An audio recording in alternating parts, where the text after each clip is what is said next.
Want to know if your Urdu skills are improving and what your real learning level is?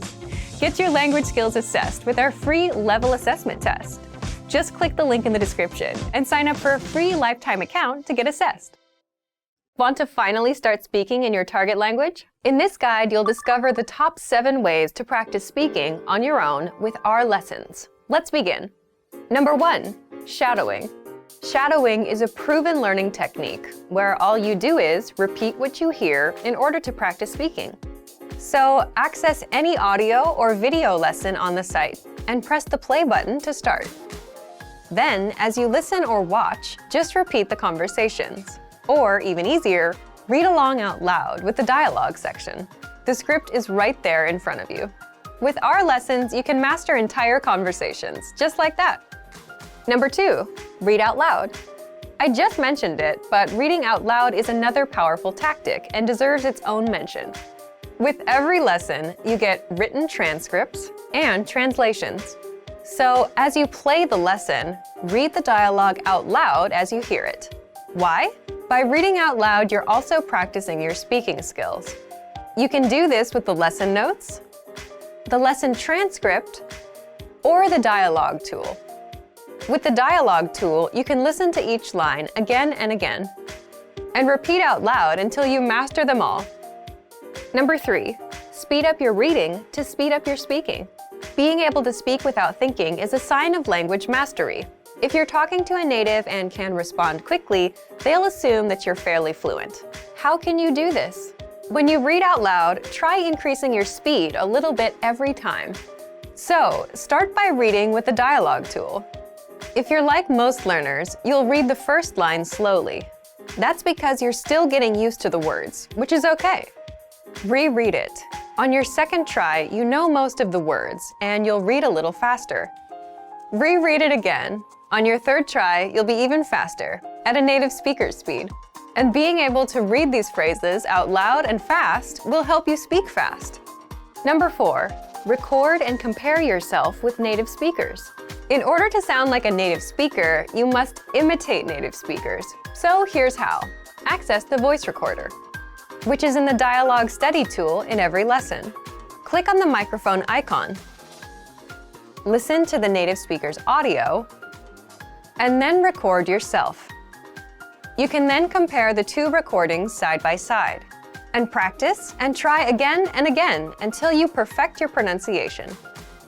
Number 5, get feedback from our Premium Plus teacher. If you're learning by yourself and don't have access to real teachers, then you can always get feedback from our Premium Plus teachers. With the My Teacher tool, you can record yourself speaking and send the audio file to the teacher. They'll review it and tell you what to improve and how. That's it. Number 6, level up your speaking with Premium Plus assignments. With Premium Plus, you can also get assignments that cover reading, writing, listening, and even speaking from your teacher. These assignments can be tailored to your goals and needs. You get a new one every week, or anytime you're ready for a new one. Number 7, get even more lessons in the lesson library. If you want even more lessons on speaking and conversations, visit our lesson library and under Category, choose Conversation. You'll get all of the pathways and lessons that are focused on speaking. If you enjoyed these tips, hit the like button, share it with anyone who's trying to learn a language, and subscribe to our channel. We release new videos every week. And if you're ready to finally learn language the fast, fun, and easy way, and start speaking from your very first lesson, get our complete learning program. Sign up for your free lifetime account right now. Click the link in the description. I'll see you next time. Bye!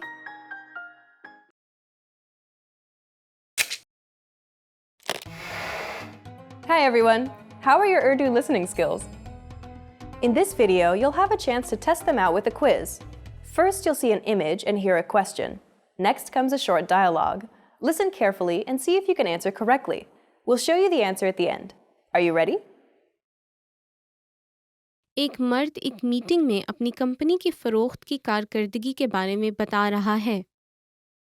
वो अपने presentation के लिए कौन से 2 charts इस्तेमाल कर रहा है? बराहे करम हैंडआउट को मुलाहिजा करें। بائیں جانب والا چارٹ پچھلے 3 سالوں کی ہماری کمپنی کی فروخت اور موجودہ سال کے لیے فروخت کی پیشگوئی دکھاتا ہے۔ پھر دائیں جانب والا چارٹ اس سال کے اکتوبر تک کی فروخت میں ہونے والا خلل دکھا رہا ہے۔ اب بائیں چارٹ پر ایک نظر دوڑائیں۔ یہ دکھاتا ہے کہ پچھلے 3 سالوں میں فروخت میں بتدریج اضافہ ہو رہا ہے، اور اگر ہم اسی طرح اپنی فروخت کو بڑھاتے تو اس سال کی مجموعی فروخت میں پچھلے سال سے کچھ اضافہ ہوگا۔ اگلا، براہ کرم دائیں چارٹ کو دیکھیں۔ دایاں چارٹ یہ ظاہر کر رہا ہے کہ اپریل اور اگست میں ہماری چلائی ہوئی تشہیری مہمیں کافی مؤثر تھیں۔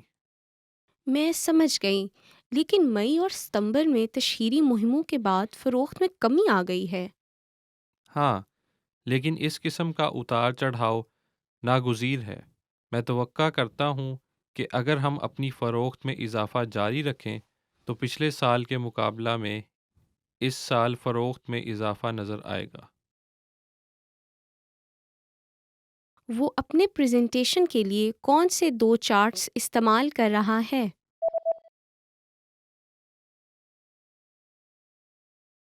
ایک مرد ایک میٹنگ میں اپنی کمپنی کی فروخت کی کارکردگی کے بارے میں بتا رہا ہے۔ وہ اپنے پریزنٹیشن کے لیے کون سے 2 چارٹس استعمال کر رہا ہے؟ براہ کرم ہینڈ آؤٹ کو ملاحظہ کریں۔ بائیں جانب والا چارٹ پچھلے 3 سالوں کی ہماری کمپنی کی فروخت اور موجودہ سال کے لیے فروخت کی پیشگوئی دکھاتا ہے۔ پھر دائیں جانب والا چارٹ اس سال کے اکتوبر تک کی فروخت میں ہونے والا خلل دکھا رہا ہے۔ اب بائیں چارٹ پر ایک نظر دوڑائیں۔ یہ دکھاتا ہے کہ پچھلے 3 سالوں میں فروخت میں بتدریج اضافہ ہو رہا ہے، اور اگر ہم اسی طرح اپنی فروخت کو بڑھاتے تو اس سال کی مجموعی فروخت میں پچھلے سال سے کچھ اضافہ ہوگا۔ اگلا، براہ کرم دائیں چارٹ کو دیکھیں۔ دایاں چارٹ یہ ظاہر کر رہا ہے کہ اپریل اور اگست میں ہماری چلائی ہوئی تشہیری مہمیں کافی مؤثر تھیں۔ میں سمجھ گئی، لیکن مئی اور ستمبر میں تشہیری مہموں کے بعد فروخت میں کمی آ گئی ہے۔ ہاں، لیکن اس قسم کا اتار چڑھاؤ ناگزیر ہے۔ میں توقع کرتا ہوں کہ اگر ہم اپنی فروخت میں اضافہ جاری رکھیں تو پچھلے سال کے مقابلہ میں اس سال فروخت میں اضافہ نظر آئے گا۔ Did you get it right? I hope you learned something from this quiz. Let us know if you have any questions. See you next time.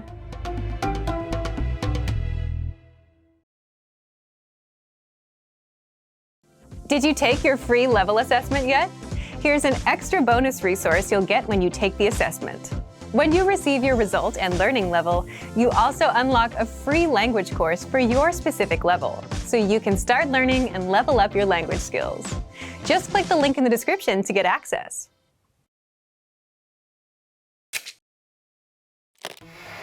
How are your Urdu listening skills? First, you'll see an image and hear a question. Next comes a short dialogue. Listen carefully and see if you can answer correctly. We'll show you the answer at the end. Are you ready?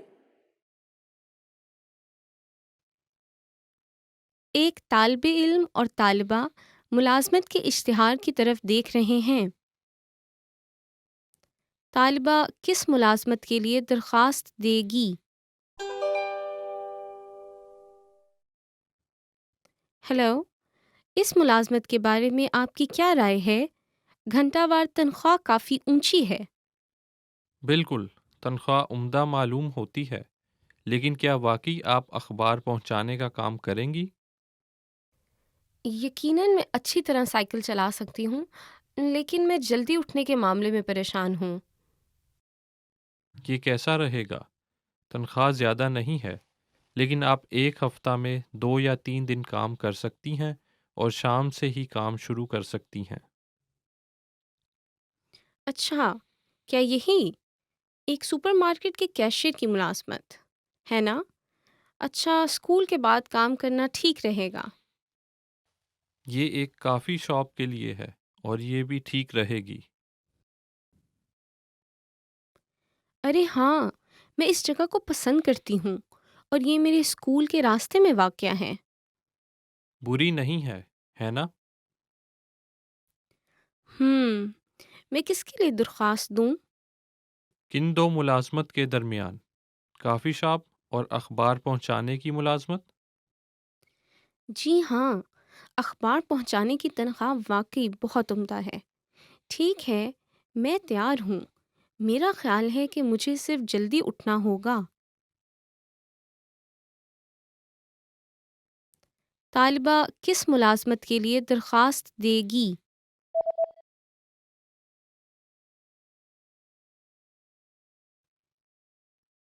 ایک طالب علم اور طالبہ ملازمت کے اشتہار کی طرف دیکھ رہے ہیں۔ طالبہ کس ملازمت کے لیے درخواست دے گی؟ ہیلو، اس ملازمت کے بارے میں آپ کی کیا رائے ہے؟ گھنٹہ وار تنخواہ کافی اونچی ہے۔ بالکل، تنخواہ عمدہ معلوم ہوتی ہے، لیکن کیا واقعی آپ اخبار پہنچانے کا کام کریں گی؟ یقیناً میں اچھی طرح سائیکل چلا سکتی ہوں، لیکن میں جلدی اٹھنے کے معاملے میں پریشان ہوں۔ یہ کیسا رہے گا؟ تنخواہ زیادہ نہیں ہے، لیکن آپ ایک ہفتہ میں 2 یا 3 دن کام کر سکتی ہیں اور شام سے ہی کام شروع کر سکتی ہیں۔ اچھا، کیا یہی ایک سپر مارکیٹ کے کیشیئر کی ملازمت ہے نا؟ اچھا، اسکول کے بعد کام کرنا ٹھیک رہے گا۔ یہ ایک کافی شاپ کے لیے ہے اور یہ بھی ٹھیک رہے گی۔ ارے ہاں، میں اس جگہ کو پسند کرتی ہوں اور یہ میرے اسکول کے راستے میں واقع ہے۔ بری نہیں ہے، ہے نا؟ میں کس کے لیے درخواست دوں؟ کن دو ملازمت کے درمیان؟ کافی شاپ اور اخبار پہنچانے کی ملازمت؟ جی ہاں، اخبار پہنچانے کی تنخواہ واقعی بہت عمدہ ہے۔ ٹھیک ہے، میں تیار ہوں۔ میرا خیال ہے کہ مجھے صرف جلدی اٹھنا ہوگا۔ Did you get it right? I hope you learned something from this quiz. Let us know if you have any questions. See you next time.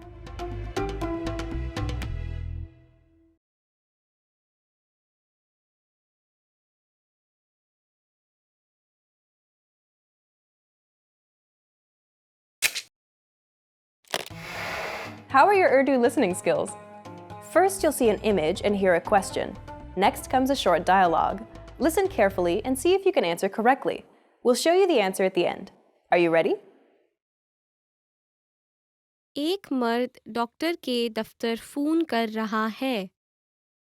اسے کس وقت تک ڈاکٹر کے دفتر پہنچ جانا چاہیے؟ ہیلو، میں آپ کی کیا مدد کر سکتی ہوں؟ آج کس وقت آپ کا دفتر بند ہوگا؟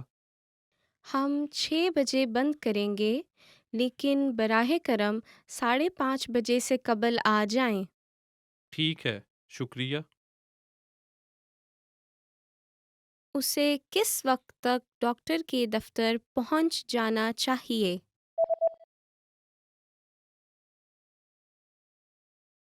ایک مرد ڈاکٹر کے دفتر فون کر رہا ہے۔ اسے کس وقت تک ڈاکٹر کے دفتر پہنچ جانا چاہیے؟ ہیلو، میں آپ کی کیا مدد کر سکتی ہوں؟ آج کس وقت آپ کا دفتر بند ہوگا؟ ہم 6 بجے بند کریں گے، لیکن براہ کرم 5:30 بجے سے قبل آ جائیں۔ ٹھیک ہے، شکریہ۔ Did you get it right? I hope you learned something from this quiz. Let us know if you have any questions. See you next time.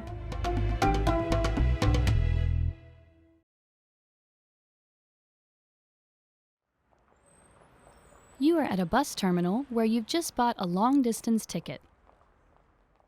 Which row and seat number are you in?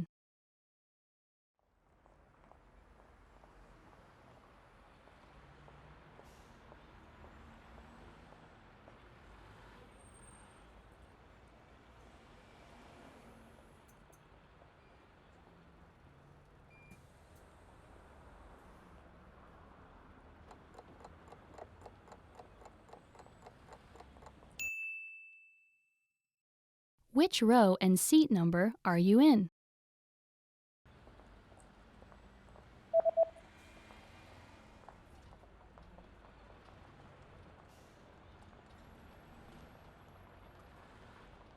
The ticket says that you're in the 8th row in seat C.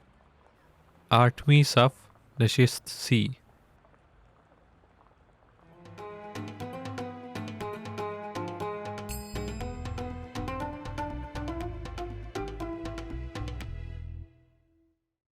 Now that you're finished with this lesson, want to know if your Urdu skills have improved? Take our free assessment test to assess your language, discover your true learning level, and get free access to a language course for your specific level. An easy-to-follow course where you learn the real language, the everyday conversations that you'll soon have, and absorb these practical conversations just by listening along, with quick audio and video lessons from real teachers.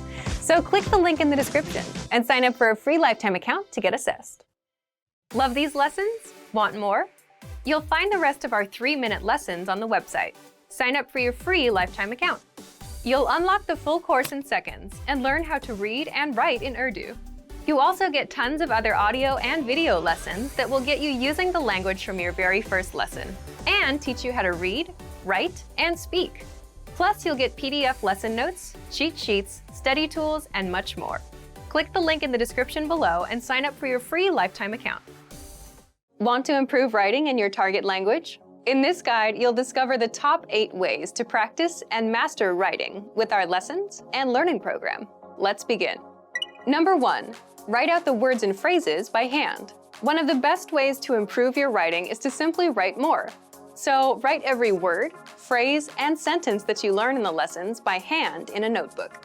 You can write out the conversations from the dialogue study tool, example sentences from the lesson notes, and words and phrases from our vocabulary lists. Number 2, take the writing quizzes. With every lesson, you get review quizzes to help you master what you've learned. Just scroll down to the vocabulary section or click on Vocabulary. Click on Take Quiz, and then click on Writing Questions. Number 3, leave a comment on the lesson. After you're done with the lesson, be sure to use what you've learned, whether a new word or a grammar point. Leave a comment in the comment section, and our teachers will review it and give you feedback. Number 4, dictation. Dictation is a study method where you write down what you hear as a way to test both your writing and listening skills. You can do this with any one of our audio and video lessons. This method is recommended for intermediate level learners and above. Number 5, create sentences using newly learned words.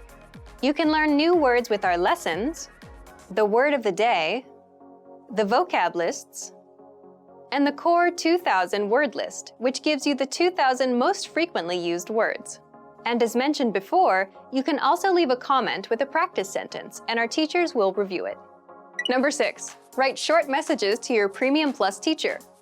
Just write out a message and send it to your Premium Plus teacher for review.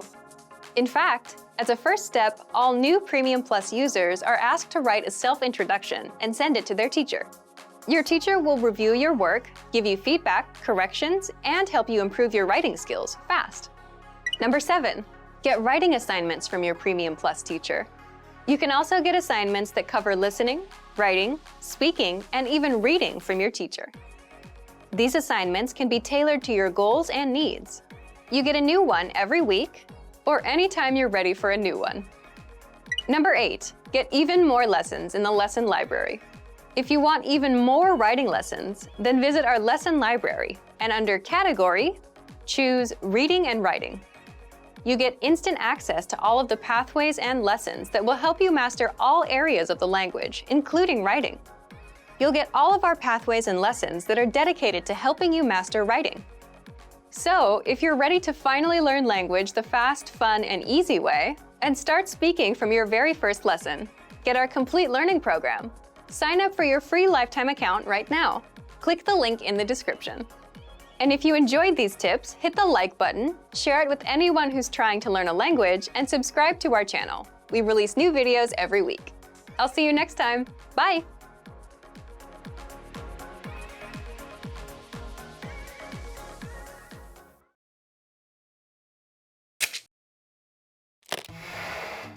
Hi everyone! How are your Urdu listening skills? In this video, you'll have a chance to test them out with a quiz. First, you'll see an image and hear a question. Next comes a short dialogue. Listen carefully and see if you can answer correctly. We'll show you the answer at the end. Are you ready? ایک شخص اور اس کی بیوی چند نقشے دیکھ رہے ہیں. وہ کون سا اپارٹمنٹ دیکھیں گے؟ اس کے بارے میں کیا خیال ہے؟ اس میں ایک عمدہ بڑا لیونگ روم ہے. مجھے بڑا لیونگ روم پسند ہے لیکن مجھے پارکنگ کی جگہ بھی چاہیے. چلو دیکھتے ہیں. اس کے بارے میں کیا خیال ہے؟ ہاں وہ عمدہ ہے، اسے دیکھنے چلیں. ایک سیکنڈ رکیں. کیا یہ الماری کچھ زیادہ ہی چھوٹی نہیں ہے؟ اچھی بات سجائی. لگتا ہے کہ ایسا کوئی نہیں جس کو بہترین کہہ سکیں. رکیے، یہ کیسا لگتا ہے؟ اس میں ہمیں درکار ہر چیز موجود ہے نا؟ اور یہ الماری کافی بڑی بھی ہے. آئیں ہم اس کو دیکھتے ہیں. ٹھیک ہے. وہ کون سا اپارٹمنٹ دیکھیں گے؟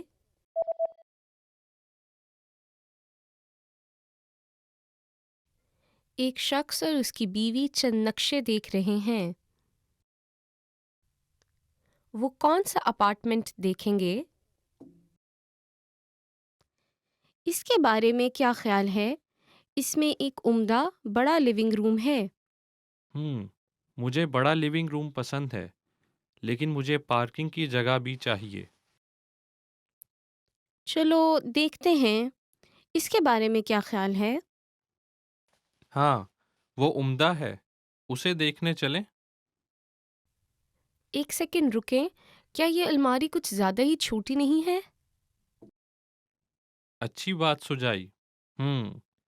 لگتا ہے کہ ایسا کوئی نہیں جس کو بہترین کہہ سکیں.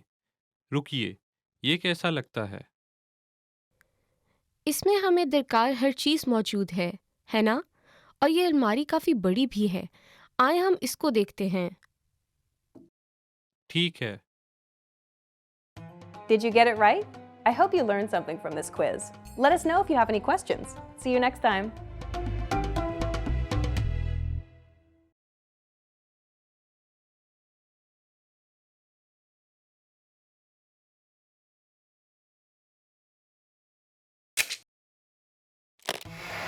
How are your Urdu listening skills? First, you'll see an image and hear a question. Next comes a short dialogue. Listen carefully and see if you can answer correctly. We'll show you the answer at the end. Are you ready? ایک لڑکا اپنی general سے پڑھ رہا ہے. آج کے دن لڑکے نے سب سے پہلا کام کیا کیا؟ آج موسم بڑا سہانا تھا. میں دوپہر میں پول پر سوئمنگ کے لیے گیا اور شام کو میں ایک فلم دیکھنے گیا. میں نے بھی صبح بھر پڑھائی کی. آج کا دن برا نہیں رہا. آج کے دن لڑکے نے سب سے پہلا کام کیا کیا؟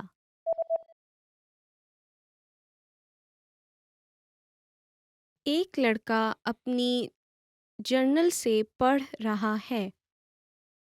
آج کے دن لڑکے نے سب سے پہلا کام کیا کیا؟ آج موسم بڑا سہانا تھا. میں دوپہر میں پول پر سوئمنگ کے لیے گیا اور شام کو میں ایک فلم دیکھنے گیا. میں نے بھی صبح بھر پڑھائی کی. آج کا دن برا نہیں رہا. Did you get it right? I hope you learned something from this quiz. Let us know if you have any questions. See you next time.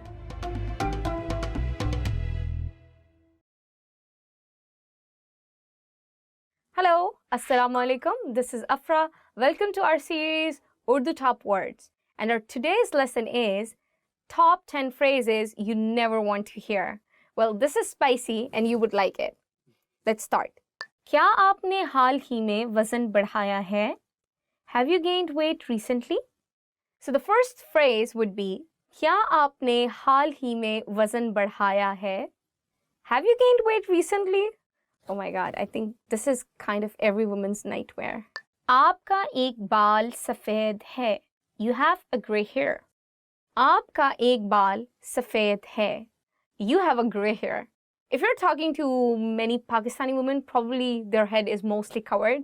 So yeah, I don't think you would be able to find a white hair, a white strand in their hair.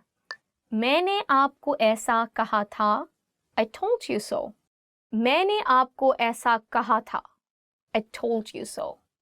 आपको निकाल दिया है. You're fired. आपको निकाल दिया है. You're fired. I hope you never have to hear that one. आज मेरे पास आपके पैसे नहीं हैं. I don't have your money today. आज मेरे पास आपके पैसे नहीं हैं. I don't have your money today. Yeah, I've been there. हमें बात करने की ज़रूरत है. We need to talk. हमें बात करने की ज़रूरत है. We need to talk. Yeah, you mean you would really want to know this phrase, you know? माफ़ करना, मैं भूल गया. माफ़ करना, मैं भूल गई. Sorry, I forgot. माफ़ करना, मैं भूल गई. Sorry, I forgot. आपको मेहनत करने की ज़रूरत है. You need to work hard. आपको मेहनत करने की ज़रूरत है. You need to work hard. आपकी इस साल भी तरक्की नहीं हो सकती. You cannot be promoted this year too. आपकी इस साल भी तरक्की नहीं हो सकती. You can't be promoted this year too. हमें दूसरे लोगों को देखना चाहिए.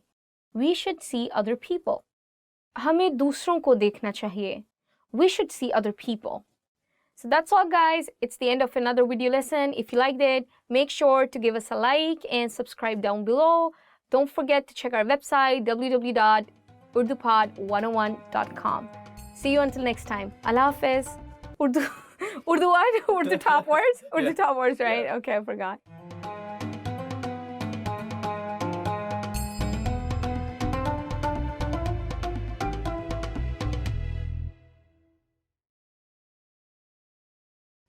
Assalamu alaikum. Hello everyone. Welcome to another lesson at Urdu Top Words.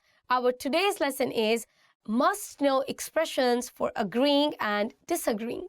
Let's get started. मैं आपसे इससे ज़्यादा इत्तफाक नहीं कर सकता था. मैं आपसे इससे ज़्यादा इत्तफाक नहीं कर सकती थी. I couldn't agree with you more.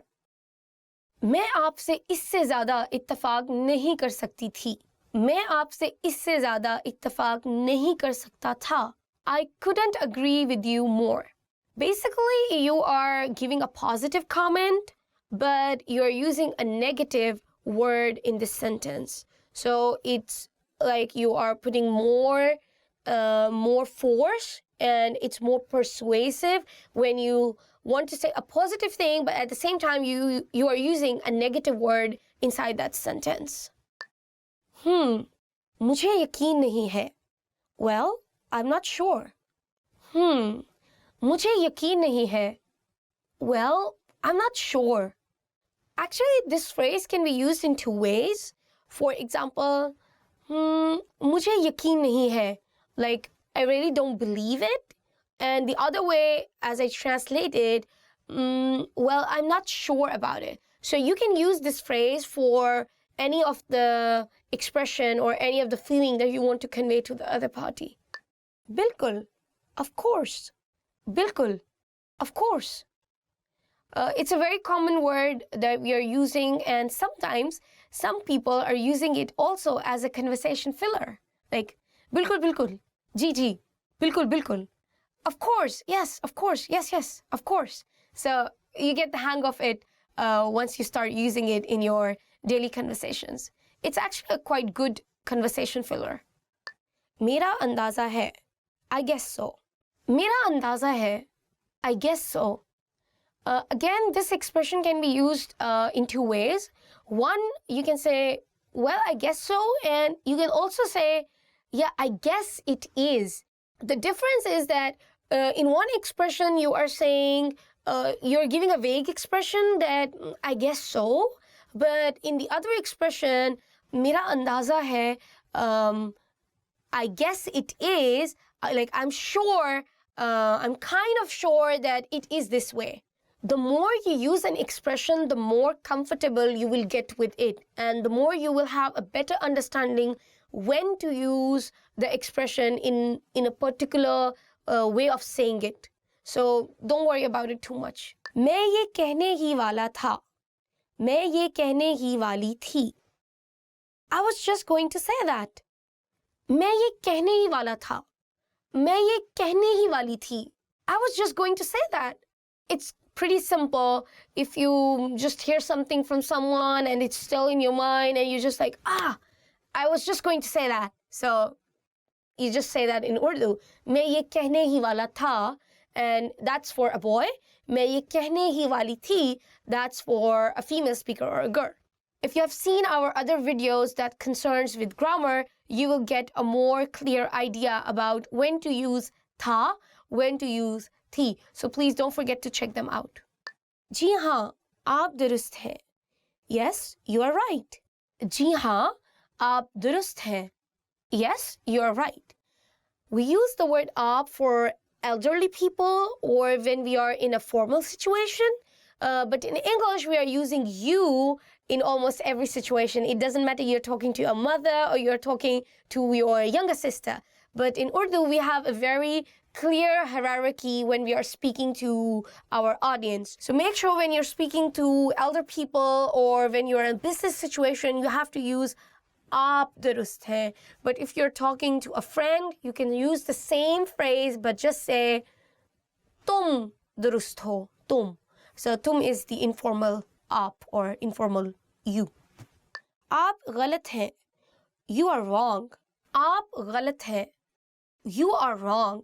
Over here, it's the same grammatical structure. So I'm using the word आप, which is for formal situations, and it's actually more polite to say someone आप गलत है rather than saying तुम गलत हो. So if I say तुम गलत हो, like तुम गलत हो, it looks more rude in some ways, and it might be offensive if you are using this word in a formal situation. But yeah, if you're using the word tum galat ho with a friend or with your partner or someone close to you, I think it's totally acceptable in that way.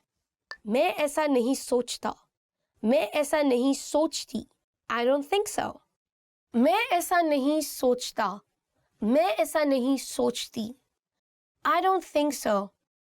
This phrase is actually conveying two meanings. One, as I just translated, I don't think so. And also you can say when you're talking or when you're giving a certain opinion about something and you say, I don't agree with it. So you can literally say, I don't agree with it. मैं ऐसा नहीं सोचती. मैं ऐसा नहीं सोचता. मैं मुत्तफिक नहीं हूँ. नहीं. I don't agree. No. मैं मुत्तफिक नहीं हूँ. नहीं. I don't agree. No.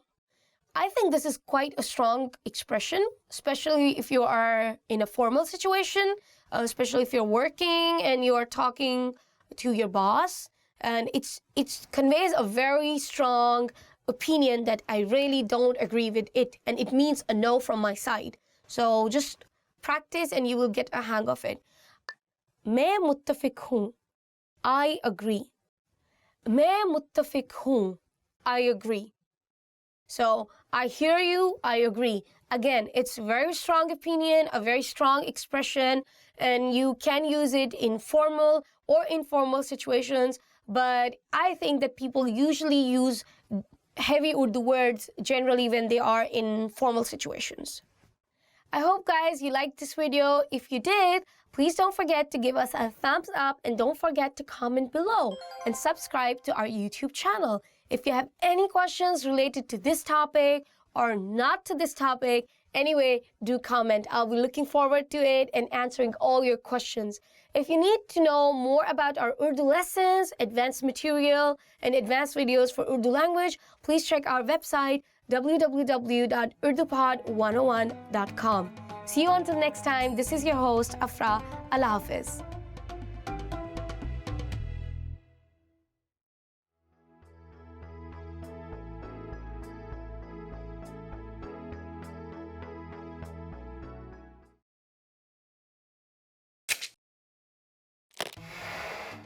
Hi everyone. How are your Urdu listening skills? In this video, you'll have a chance to test them out with a quiz. First, you'll see an image and hear a question. Next comes a short dialogue. Listen carefully and see if you can answer correctly. We'll show you the answer at the end. Are you ready? एक मर्द एक jewellery shop में अपनी बीवी को सालगिरह का तोहफा देने के लिए चीज़ें देख रहा है। वो कौन सा नेकलेस खरीदने वाला है? क्या मैं आपकी कुछ मदद कर सकती हूँ? मैं अपनी बीवी को सालगिरह का तोहफा देने के लिए कोई चीज़ तलाश कर रहा हूँ। आप किस चीज़ की सिफारिश करेंगी? तो इस नेकलेस के बारे में क्या ख्याल है? ये थोड़ा लंबा लगता है। ये जो यहाँ हैं, इनके बारे में क्या ख्याल है? हमारे पास एक फूल के पेंडेंट वाला है और दूसरा दिल के पेंडेंट वाला। मैं कोई ज़्यादा नफीस चीज़ तलाश कर रहा हूँ। वो जो वहाँ पर मोतियों का नेकलेस है, उसकी क्या कीमत है? ये 5,000 रुपये का है। वो काफ़ी महंगा है। ठीक है, तो मैं पहले वाला ले लूँगा। बहुत बढ़िया, ये रहा आपका सामान। वो कौन सा नेकलेस खरीदने वाला है?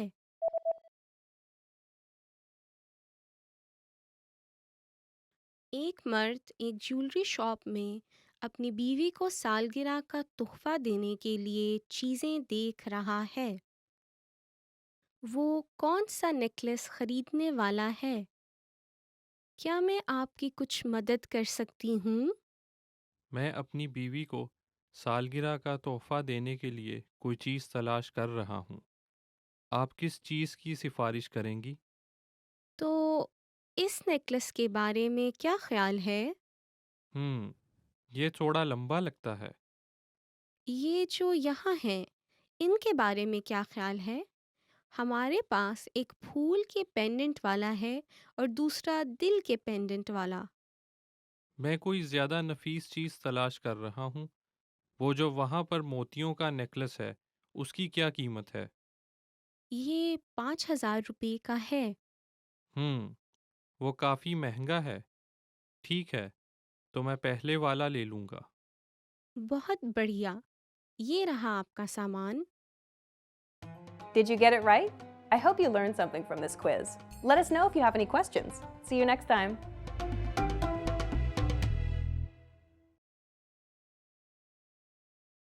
You are sitting on a bus that is about to arrive at the next bus stop. Suddenly, a signal lights up. What does the signal mean?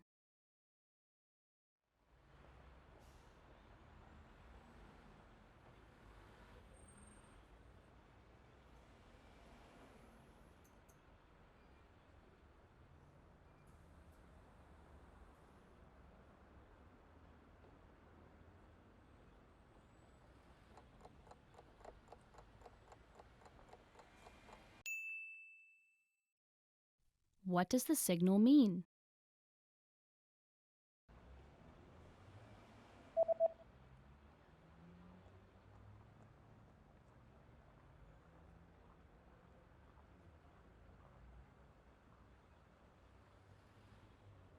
The signal reads, "Please stay seated until the bus stops."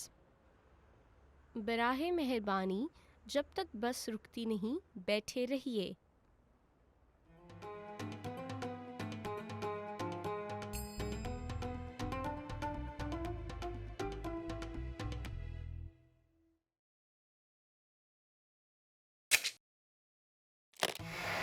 How are your Urdu listening skills?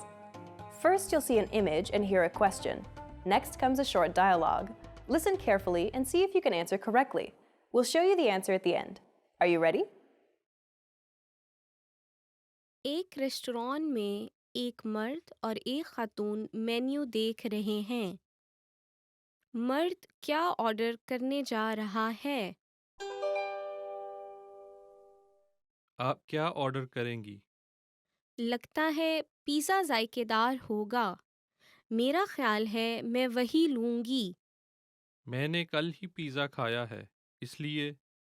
ठीक है, तो फिर hamburger के बारे में क्या ख्याल है? बेहतर है, मैं वो ही लूँगा। मर्द क्या ऑर्डर करने जा रहा है?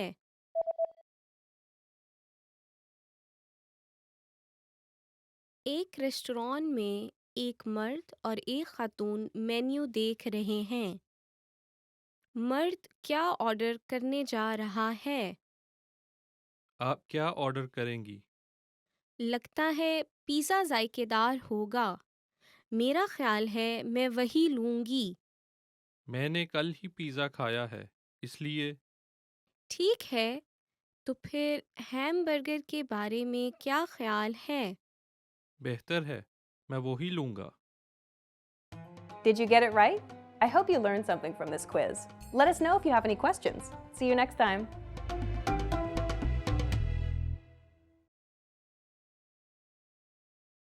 Want to improve reading in your target language? In this guide, you'll discover the top 10 ways to practice reading with our lessons and learning program. Let's begin. Number 1, start a lesson and read along with the lesson notes. With every lesson, you get bonus lesson notes. These give you the lesson in writing, the dialogue, the vocabulary, and the grammar explanations. So, as you listen to a lesson, read along with the lesson notes. By listening and reading along, you hear how each word is pronounced and can easily keep up. Number 2, read with the dialogue study tool. With the dialogue study tool, you get the line-by-line breakdown of a lesson's conversation. You get the text, the translation, the audio, and, if applicable, the romanization, so you can read and listen to each line individually. To practice your reading, reread and review each line until you master it. Then, move on to the next line. You get this feature in every one of our lessons. Number 3, read along with the lesson transcript. You also get transcripts with every lesson. These are word-for-word scripts of everything that was said in the lesson and are completely free to access, so use these to read along. Number 4, download the PDF notes and transcripts. Want to practice reading on your own time? Save the lesson notes and transcripts as PDFs to your device and keep them forever. That way, you can open them up and practice reading at any time. You can also print the PDFs out to keep as physical reading material. Number 5, practice with extensive reading books. Extensive reading is a learning tactic where you read as many books as possible at a level that's easy for you. And you follow these 2 rules. 1, you skip over words you don't know, and 2, you jump to a new book if the current one is boring. The goal is to help you master reading, vocab, and grammar simply by reading a lot without getting stuck on minor words. You can find extensive reading books from absolute beginner level to advanced. These are simple, one-line per page books, and all of the translations are on the lesson page. Simply look for the extensive reading pathways in the lesson library. You can also download these books as PDFs and print them out. Number 6, take your time and read slowly. Whether you're reading with the notes, books, or the dialogue tool, be sure to take your time. Read the lines slowly on the first try, just like a child would when they start learning to read. This is so you can get acquainted with every word. Number 7, then speed up your reading. Once you've read a line slowly and are familiar with the words, start speeding up. Reread that same line a little bit faster on the second try, and then a little faster on the third try. Doing this will help you read faster. Number 8, take the reading comprehension video lessons. These lessons are specifically designed to test your reading skills. You're presented with a real-life scenario, such as reading a sign at the train station, and are tested on the words presented on the screen. Don't worry, you get the answer at the end. And translations are available in the dialogue section. Number 9, get reading assignments from your Premium Plus teacher. You can also get assignments that cover listening, writing, speaking, and even reading from your teacher. These assignments can be tailored to your goals and needs. You get a new one every week, or anytime you're ready for a new one. Number 10, get even more lessons in the lesson library. If you want even more reading lessons, then visit our lesson library and under Category, choose Reading and Writing. You get instant access to all of the pathways and lessons that will help you master all areas of the language, including reading. And if you're ready to finally learn language the fast, fun, and easy way, and start speaking from your very first lesson, get our complete learning program. Sign up for your free lifetime account right now. Click the link in the description. And if you enjoyed these tips, hit the like button, share it with anyone who's trying to learn a new language, and subscribe to our channel. We release new videos every week. See you next time. Bye!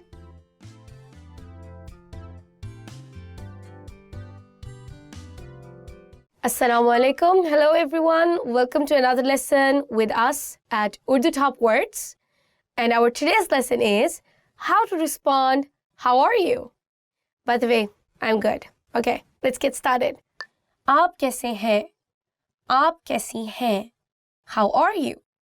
आप कैसे हैं? आप कैसी हैं? How are you? It's a pretty simple question and you can use it in an informal situation, also in a formal situation. और आप and you.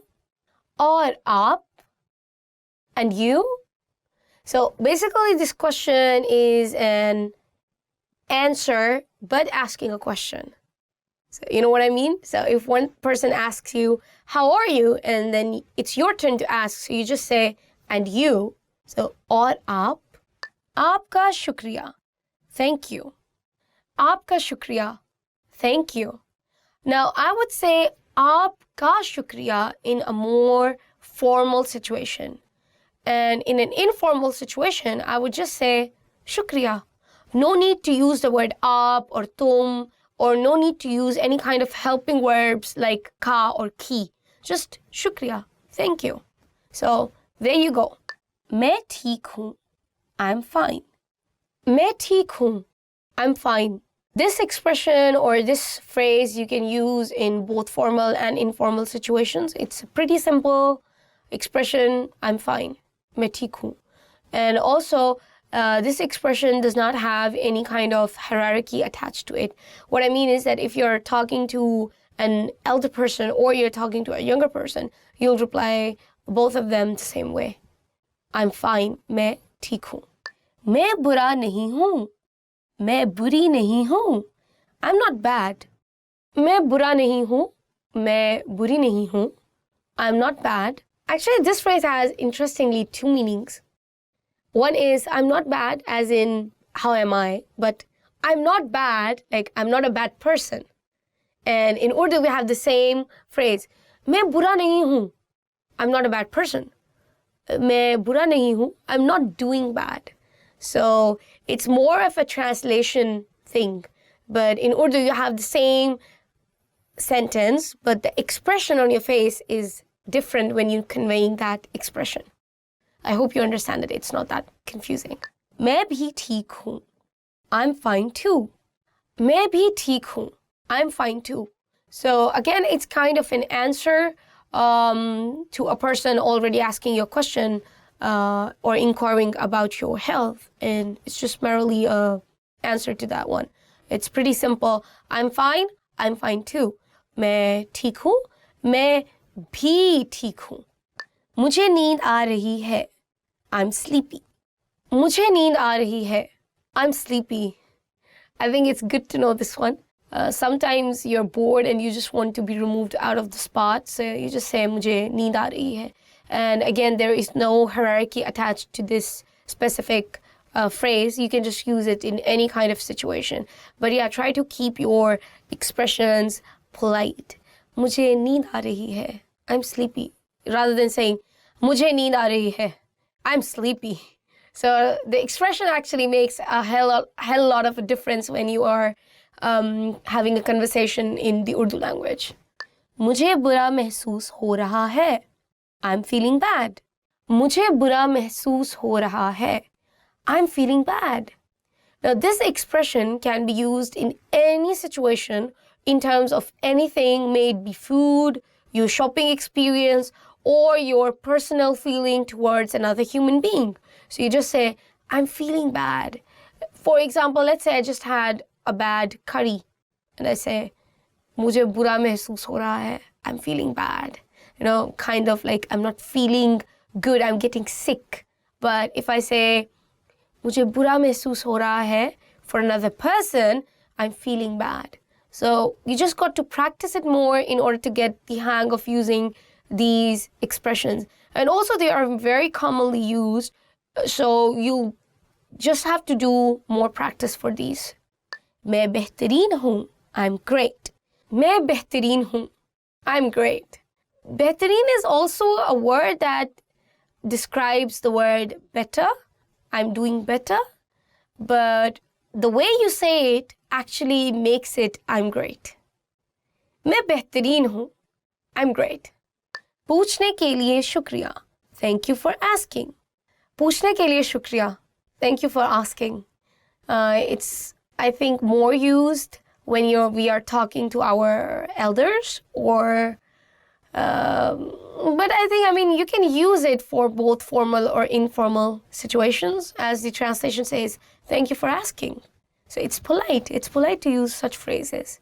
This is all for our lesson today, guys. If you liked our video, don't forget to give us a thumbs up and don't forget to subscribe below. If you have any questions for me related to the topic or not related to the topic, feel free to comment below. If you need to know more about our Urdu videos or advanced lessons and you want to really get good in the Urdu language, please visit our website www.urdupod101.com. See you next time. Allah Hafiz.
Assalamu alaikum. Welcome to another lesson at Urdu Top Words. Today's lesson is Top 10 Phrases that Tourists Should Never Use. Let's get started. ये इंतहाई गलीज़ है. ये इंतहाई गलीज़ है. That's disgusting. ये इंतहाई गलीज़ है. That's disgusting. Well, to be honest, I'm a pretty straightforward person, but I think there's a very clear line between being impolite and being straightforward. So if you want to say something is like really bad, not good, maybe you can use a little less harsh word. For example, ये अच्छा नहीं है. It's not good, rather than saying it's disgusting. मेरा मुल्क बेहतर है. मेरा मुल्क बेहतर है. My country is better. मेरा मुल्क बेहतर है. My country is better.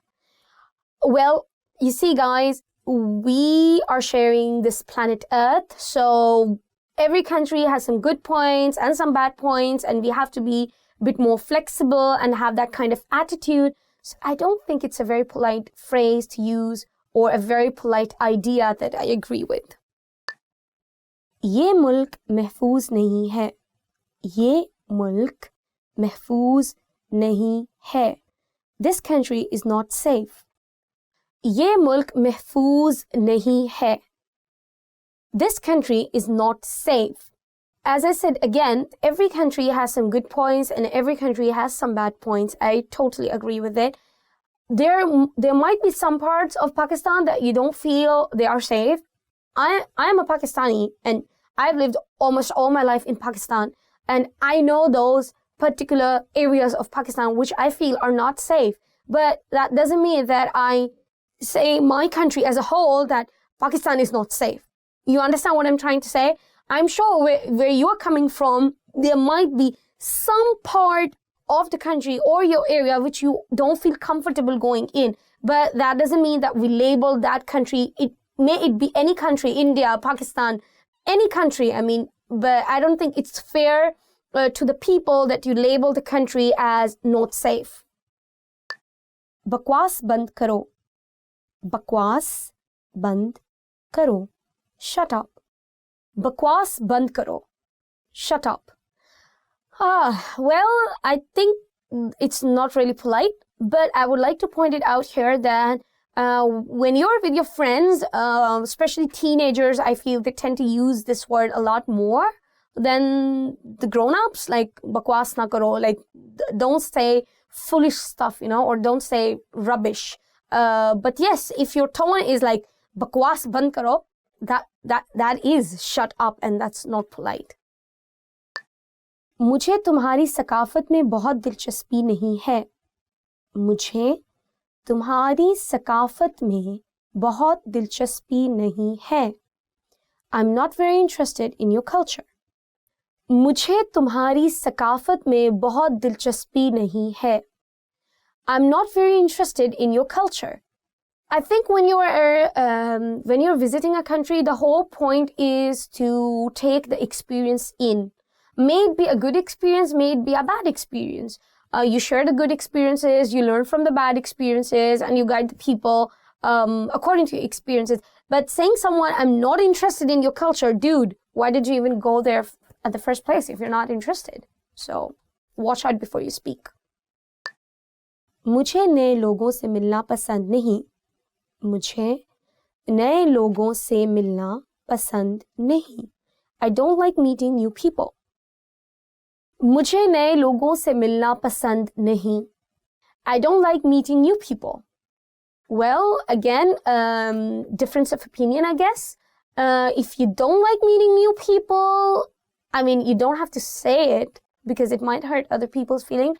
At least I'm that kind of person. Like, I think, I mean, as I said, I'm straightforward, but at the same time, I do take into consideration the other people's feelings at the same point. So, yeah, maybe you should find another sentence or polite way to tell them that you're not interested in making plans with them or you don't want to see them again.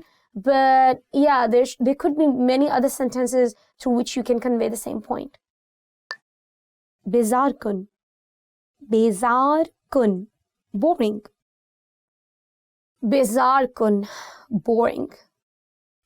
If you don't like something, you can say मैं bore हो रही हूँ, like I'm a bit bored. But if you say like bezar kun, I mean, if you are in a circle of friends, I think it's totally okay. But if you are if you're a tourist and you're meeting some new people and they are they are your host or they are taking different places, maybe there might be some better sentences through which you can convey that this place is not really interesting to you and you want to have a different kind of experience because as a tourist, you don't want to waste your money as well. I totally understand that. And you want to do things which are interesting to you, the things you can actually enjoy. But saying that, you need to come up with some other sentences to convey that to your host or your tour guide or whoever you are with. उसका बहुत बुरा जायका है. उसका बहुत बुरा जायका है. This tastes awful. इसका बहुत बुरा जायका है. this tastes awful. Well, you might not like the taste. Please try to find polite way to say that you don't like it. But for me as a person, usually I leave the food and I just put it on the side. But I never say it that this is disgusting or I don't like it, because I feel, especially in Pakistan, why I'm saying it, see, people are really poor and it takes a lot of effort for those people, for any people, may it be a LA restaurant or a small restaurant, but it takes amount of time to prepare that food. Someone prepares it, someone brings it to your table, someone will clean those plates, and someone will give you the bill. So you see how many people are involved in that picture. But what I'm trying to say is that a lot of people are involved in preparing that food. So try to give a bit more room of leniency when you're giving opinions. This is the kind of person I am. So yeah, I think it's not really polite. मैं hotel में दिन गुजारूंगा, मैं hotel में दिन गुजारूंगी, मैं hotel में दिन गुजारूंगा, मैं होटल में दिन गुजारूंगी. I'm going to spend the day in the hotel. मैं होटल में दिन गुजारूंगा, मैं होटल में दिन गुजारूंगी. If you are a girl, गी. If you're a guy, ga. Well, I guess if you have a fight with your partner or with your group, it makes complete sense to spend a day in the hotel. But I would advise you not to do so because you spent the money to get to Pakistan. So what you do is you put the fight behind you, make a note in your mobile or somewhere, enjoy the day, and when you go back, you can take out the list for the number of events you were annoyed with your partner and then fight for that one. This is what I do because we have a very strong pact between us that never ever destroy your travel day because of a fight. ये पागलपन है, ये पागलपन है. This is stupid. ये पागलपन है. This is stupid. Again, guys, if you are in a circle of friends, I think it is okay to use the word. But if you are with new people, it's not downright rude. But yeah, it's better if you don't use it. But to be honest, there is not something really offensive about it. For example, if someone is diving off a cliff and you say, this is crazy or this is stupid, it makes sense. It makes sense to you. So it's not really offensive. But yeah, just watch your tone. Just say it maybe politely. Yeah, this is crazy. ये पागलपन है. Yeah. So this is end of my lesson. Inshallah, I'll see you in my next lesson. If you like the video, don't forget to give us a thumbs up. Please comment below, subscribe to our YouTube channel, and check our website www.urdupod101.com. See you until next time. Allah Hafiz. Actually, I do it. It's so good. Seriously, my husband and me are the same. Yeah.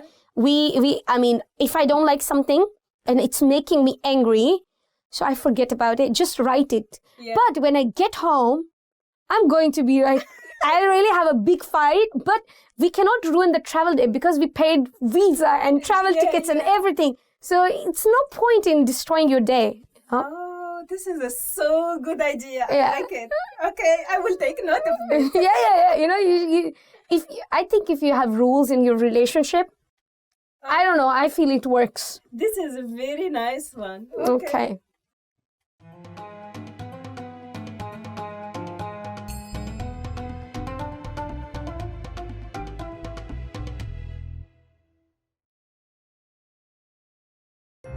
Hi everybody, I'm Afra from UrduPod101.com. Do you know what monsters Pakistani people are scared of? In this lesson, you will learn about 3 scary monsters in Pakistan.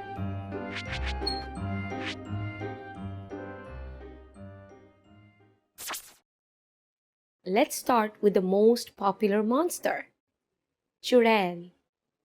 Churail. It can be translated as back-footed in English because it's a woman with backward-facing feet. She appears in deep, dark woods to lure unsuspecting travelers, mostly men. It is unclear what happens to them, but they never return home. That sounds pretty scary, right?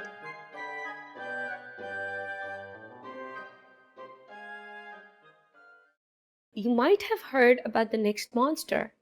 The next one is Badmanas. Badmanas. It's the Barmanu. It lives in the western regions of Pakistan. It has both human and ape-like attributes, and it allegedly kidnaps women to assault them. It wears animal skins on its back.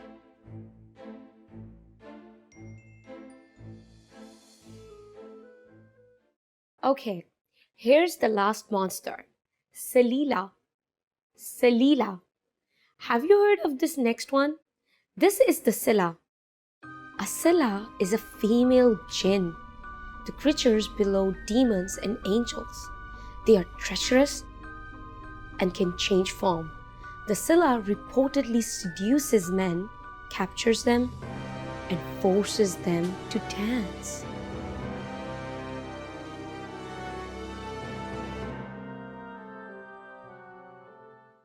Let's wrap up this lesson by recapping what we have learned. Listen to the names of each monster and repeat after me. Back-footed, Churel,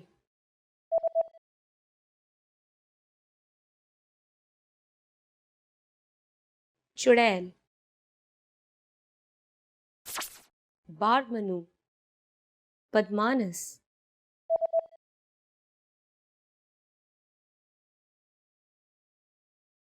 Badmanas, Silla, Salila,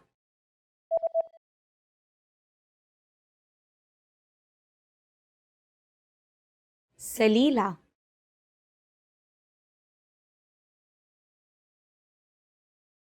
well done! Do you know how Pakistani people celebrate Halloween? Pakistan's Islamic customs are not in favor of Halloween celebrations. It is mostly observed by students of some universities and private schools. And that's it! You just learned about 3 of the scariest monsters in Pakistan. Now learn Urdu twice as fast by downloading all your PDF cheat sheets, including survival phrases, pickup lines, business etiquette, and more. Check out the description below and go to urdupod101.com now. I'll see you next time. फिर मिलेंगे.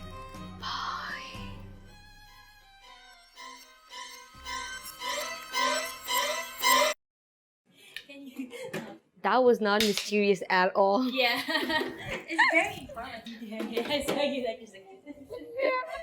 yeah. Finished?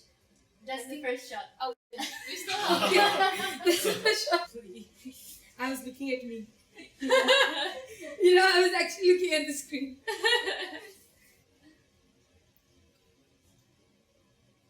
The creatures below, creatures, and forces them to dance.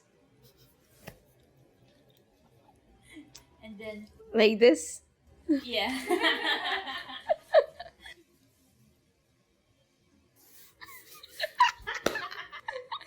You gonna do it again or what? Hello, Assalamu alaikum.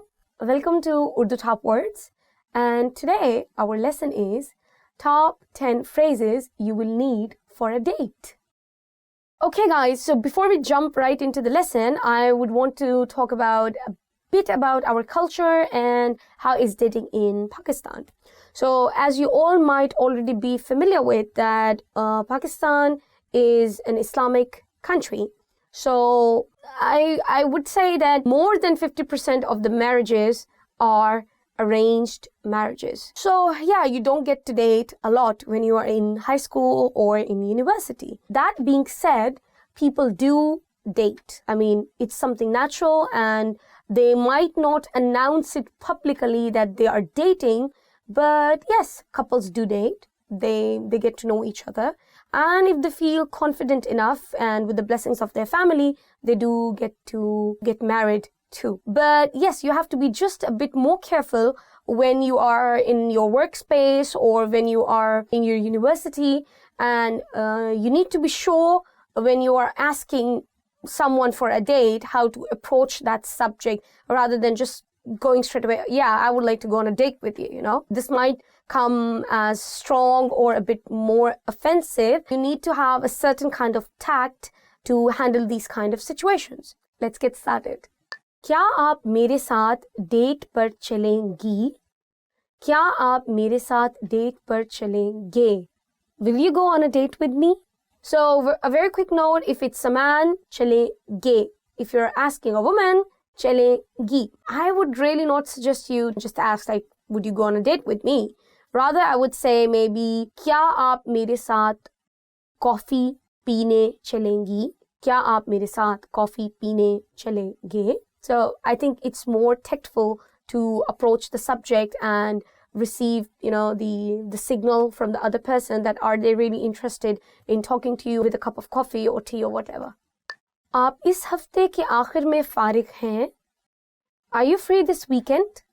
Yes, I think this is quite harmless sentence and a very tactful way of approaching the subject as per to say dating. क्या आप मेरे साथ रात के खाने पर चलेंगी? क्या आप मेरे साथ रात के खाने पर चलेंगे? Will you go for dinner with me? Again, guys, if you want to know more about masculine and feminine nouns and verbs, please do check our videos, which we did only for grammar and the sentence structures. Visit our website and there are a lot of videos about grammar structures, especially for verbs and nouns. आप बहुत हसीन हैं. You are so cute.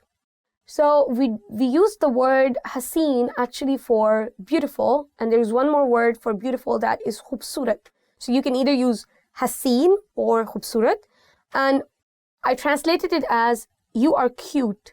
So if you want to say someone cute, I think you should say आप cute हैं rather than haseen. हम कहीं और चलें. हम कहीं और चलें. Shall we go somewhere else? Yeah, maybe it's too crowded or noisy. So if you want to change the restaurant, so it's a good sentence to know. मैं आपको phone करूँगा. मैं आपको phone करूँगी. I will call you. This is a sentence that you can use anytime actually. May it be your workplace, may it be dating, or may you be just talking with your friends. I'll call you. मैं आपको घर छोड़ दूँगा. मैं आपको घर छोड़ दूँगी. I will drive you home. As I said, we are a pretty secular society, so we don't tend to see this kind of attitude that people go on a date and they are being dropped by their date at home. It's a good sentence to know if you need it, but we don't generally use it. हम कल किस वक्त मिलें? हम कल किस वक्त मिलें? What time shall we meet tomorrow? Pretty obvious. If you're going on a date, you need to be on time, but people don't tend to be on time. That is a general attitude in Pakistan. क्या मैं आपसे दोबारा मिल सकता हूँ? क्या मैं आपसे दोबारा मिल सकती हूँ? Can I see you again? I don't know. I'm busy. Yeah. आपका इस जगह के बारे में क्या ख्याल है? What do you think of this place? Yeah, pretty harmless to ask. What do you think of this place? I like it. It's zazzy. So guys, here is the end of another lesson. If you like the video, please don't forget to give us a thumbs up. Do comment below. Do check our website www.urdupod101.com. I'll be waiting for your comments and do tell me your experiences of your dates in Pakistan. And I'll try to reply as much I can. And see you until next time. Allah Hafiz.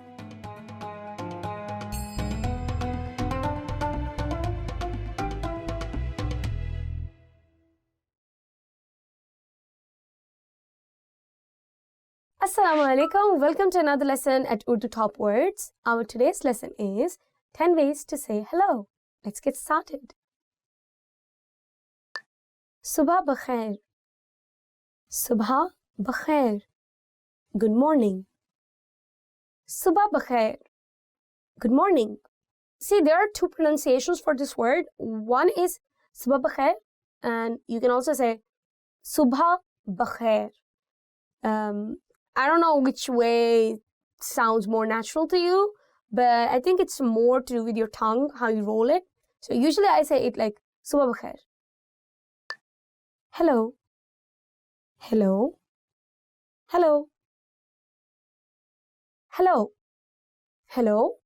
Again, it's not a traditional Urdu word. We have gotten it from another language into the Urdu language. It is a more common word spoken in among friends and people in Pakistan.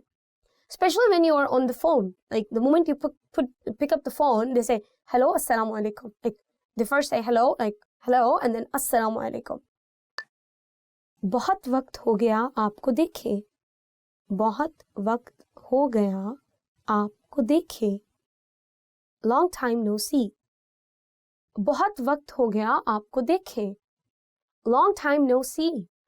It's a very polite comment which I think you can use it more in a formal situation, and it's safe to use with people you really know well, or people you hardly know, you know. It's just a safe, polite comment. आप कैसे कैसी हैं? आप कैसे कैसी हैं? How are you? आप कैसे हैं? आप कैसी हैं? When you're talking to a guy, you would use कैसे. When you're talking to a girl, you're using कैसी. How are you? It's pretty simple when you're meeting a person just now and you're talking about present, so you would be using this sentence, not the previous one. Please make sure if you learn these sentences, please remember the difference. Just a tip, guys. See, hai is for present, always. All the sentences which ends with hai are for present. And all the sentences which are ending with ta, ti, te, they are always for past. It's just like in English we have is and was, or are or were. कैसा चल रहा है? कैसा चल रहा है? How's it going? कैसा चल रहा है? How's it going? Yeah, this sentence, I think it's more casual when you're between friends, or you're meeting your sister, and bunch of people who knows each other from a very long time. I think they usually use it with each other. But yes, I don't think you should use it in a very formal situation. आपका दिन कैसा रहा? आपका दिन कैसा रहा? How's your day? आपका दिन कैसा रहा? How's your day? It's a very good sentence to know. I mean, when your husband comes back, or people are returning from their work, you can ask them about their day, and you just ask like, आपका दिन कैसा था? Yeah, आपका दिन कैसा गुजरा? How was your day? How did your day go? Something like that. क्या चल रहा है? क्या चल रहा है? What's up? क्या चल रहा है? What's up? It's a super casual sentence, and I think we usually use it with our friends, family members, but I don't think for a formal situation it's more suitable. Maybe in a formal situation you should use a bit more serious Urdu. Yeah, I mean, it's super casual, super casual, guys. Sham bakhair. Sham bakhair. Good evening. Sham bakhair. Sham bakhair. Good evening. Again, guys, we really don't use this word anymore. Maybe some people who are from Urdu-speaking family, By Urdu-speaking family, I mean like their parents and their grandparents, they have been speaking Urdu as a mother tongue. They might be more prone to using these words in their day-to-day conversation, but I really don't hear it a lot, at least in my age group. I mean, people of my age group, and I'm not really that old. Just for the record, 26 only. So I don't really see those people using it. Instead, we usually use like good morning, that is like suha bakhair, and good night, shab bakhair, but we never use these two words like for good afternoon and good evening. But I would say Assalamu alaikum. This is the safest word you can use in any time of the day. Like the moment you see a person, just say Assalamu alaikum. So it's kind of hello. Whatever may the time be, because you just saw him, you just say Assalamu alaikum and it's safe. आपसे मिलकर अच्छा लगा. आपसे मिलकर अच्छा लगा. It's nice to meet you. आपसे मिलकर अच्छा लगा. It's nice to meet you. A good sentence to always know if you're meeting new people or you're meeting someone after a long time, if you know them. Yeah, but if you know them for a very long time, it sounds kind of illogical to say आपसे मिलकर अच्छा लगा because you're meeting them because you like them, you know. But yeah, it's a good sentence to know if you're meeting new people. सब कुछ कैसा है? सब कुछ कैसा है? How's everything? सब कुछ कैसा है? How's everything?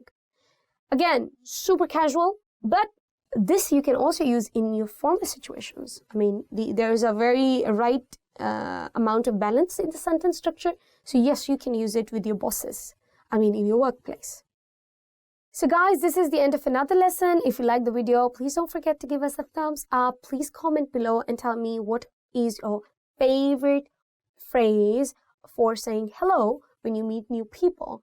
For me, it's just hello and आपसे मिलकर अच्छा लगा. It's nice to meet you. Please don't forget to subscribe us and give us a thumbs up. Check our website www.urdupod101.com. See you until next time. This is your host, Afra Zahid.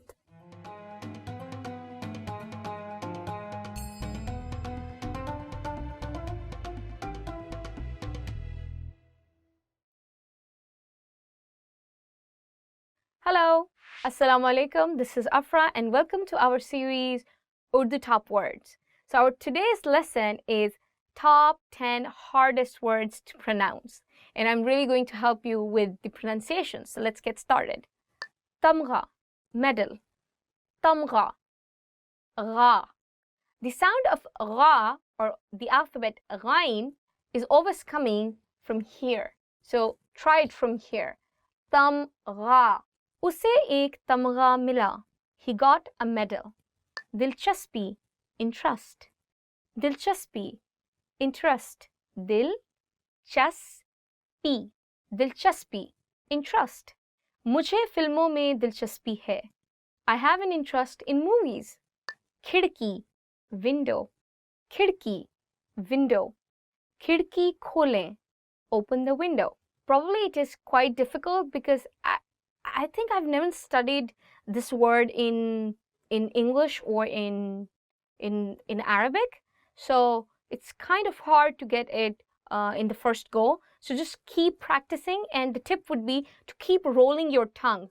So your tongue will be touching your upper teeth, and just practice it and don't be shy.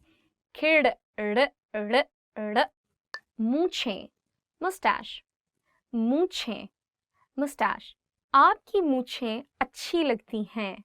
Your mustache looks good. You can see there is the word che and then you have he, and you're joining the two words che he and it becomes ch. Mu-che. If you have already are finished with the Urdu alphabets, Urdu haruf-e-tahajji, then you will note jim, che, he, khe. And all of these alphabets, jim, che, he, khe, we use it with he. For example, for jim, it will be jim he, jah, che he, chah, khe he, khah. So I hope it helps. Just practice it. Keep rolling. Khush kismat, lucky. Khush kismat, khush kismat, lucky. मैं खुश किस्मत हूँ. I am lucky. Chalang, jump. Chalang. Again in this word, it's ch. Chalang, jump. लड़की ने हवाई जहाज से छलांग लगाई. The girl jumped off the plane. घुटना, knee. घुटना, knee. One more time. Ghutna. So it is gaf and you're adding it with he and it becomes g, g. घुटना, मेरा घुटना जख्मी है. My knee is injured. अखरोट, walnut. अखरोट. So this word khe, it also comes from your, I would say like throat. So you'll really have to do is like अखरोट. मुझे अखरोट पसंद है. I like walnuts. ग़ज़ाइयत, nutrition. ग़ज़ाइयत, nutrition. इस खाने में अच्छी ग़ज़ाइयत है. This food has good nutrition. I would like to point it over here that the alphabet haruf tahajji, zal. So ghazayat, ghazayat. There are two alphabets in Urdu. One is ze and one is zal. And there is a slight difference in how you say it. For example, in this one, you are saying ghazayat. And the one that is ze, that is very, very sharp, very sharp. So this is, I would say, a bit more soft. Tajassus, curiosity. Tajassus, curiosity. उसका तजस्सुस उसकी सेहत को नुकसान पहुंचा रहा है. His curiosity is damaging his health. So this is the end of our lesson. I hope you liked our video. If you did, please make sure to give us a thumbs up. Make sure to please subscribe down below and check our website www.urdupod101.com. See you next time. Allah Hafiz.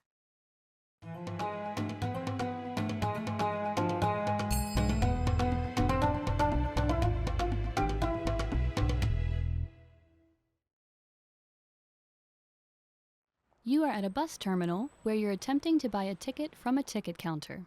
There are 4 different counters. Which counter should you line up at to go to the south side of the city?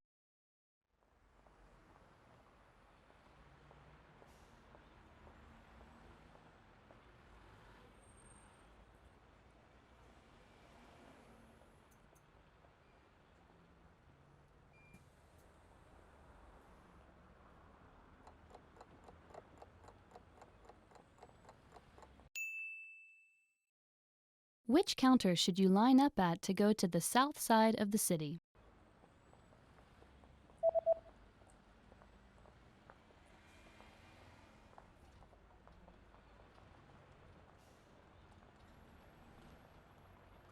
The third counter is the counter for bus tickets that go to the south side of the city. तीसरा counter.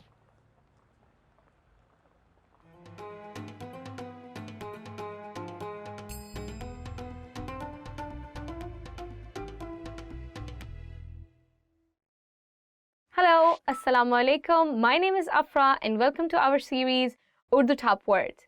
So our today's lesson is Top 10 Ways to Remember Words. Let's get started. Dohrai, repetition. Dohrai, repetition. Dohrai सीखने का अहम हिस्सा है.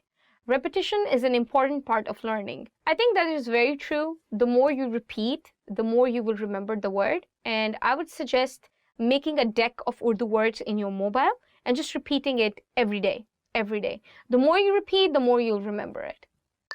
Subtitles के साथ TV series देखकर. Watching TV series with subtitles. Subtitles के साथ TV series देखकर. Watching TV series with subtitles. Subtitles के साथ TV series देखकर मज़ा नहीं आता. Watching a TV series with subtitles is not fun.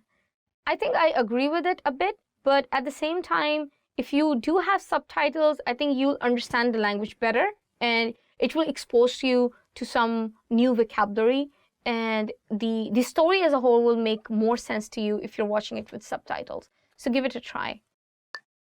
लिख कर मश्क करना, to practice by writing. लिख कर मश्क करना, to practice by writing. लिख कर मश्क करना ज़बान सीखने के लिए ज़रूरी है.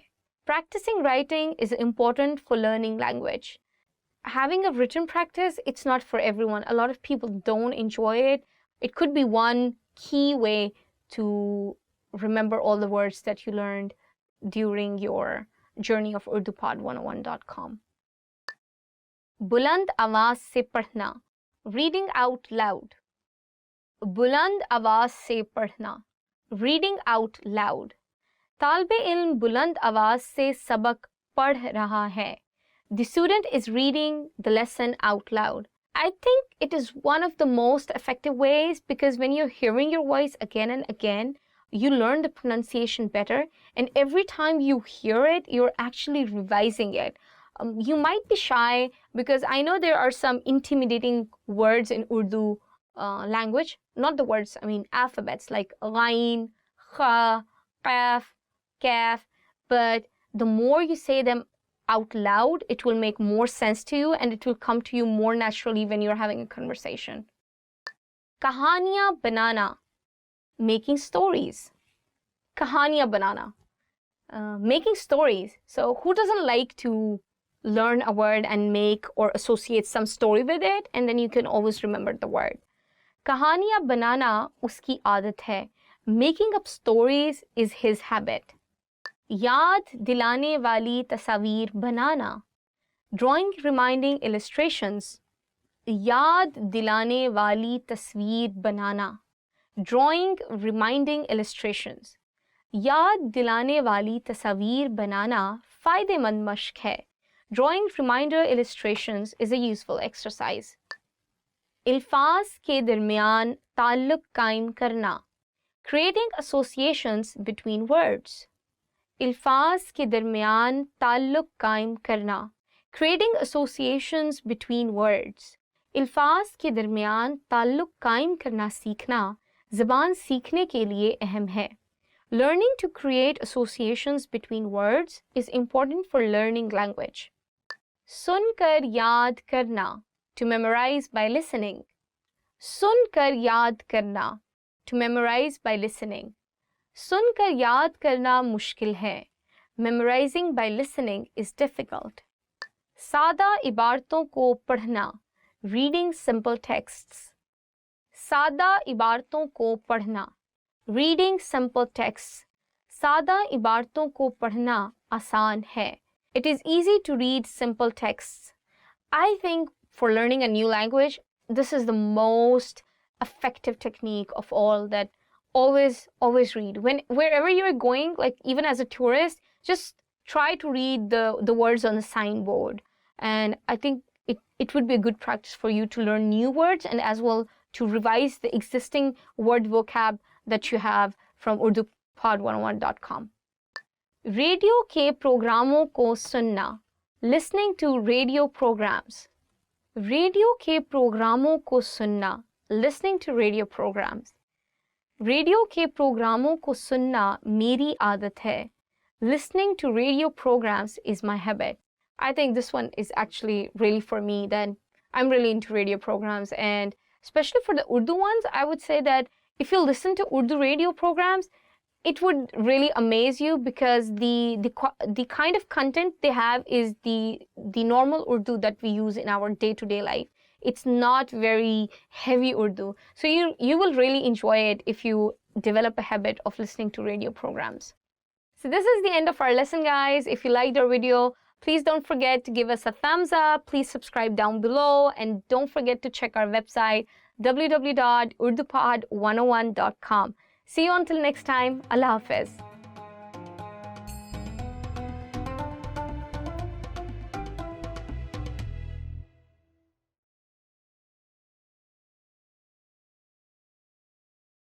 Hi everyone!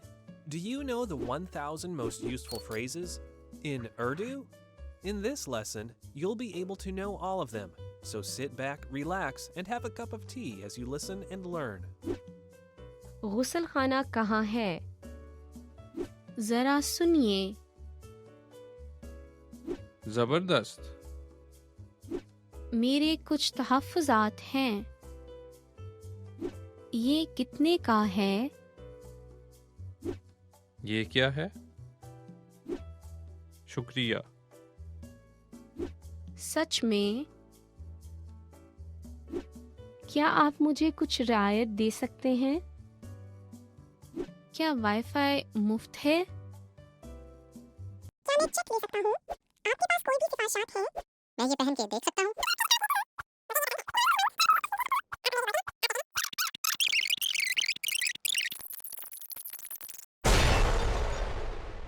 You just learned the 1,000 most useful phrases in Urdu. And if you're interested in learning more, try learning the core 2,000 word list. With this, you'll understand 95% of the language, and best of all, this is not a joke. Check out the description below and go to urdupod101.com now. See you next time.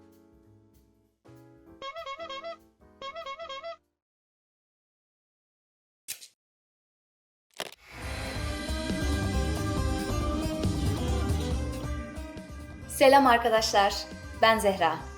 Hi everybody, I'm Zehra. Welcome to TurkishClass101.com's 3 dakikada Türkçe, the fastest, easiest, and most fun way to learn Turkish. In the last lesson, we learned how to count in Turkish. I hope you spent some time practicing the numbers, because they will come in handy today. We're going to learn how to go shopping in Turkey. Before we go, you need to know how to say, how much is it? Bu kaç para? Bu kaç para? Are you ready to go to shopping in Turkey? Let's go!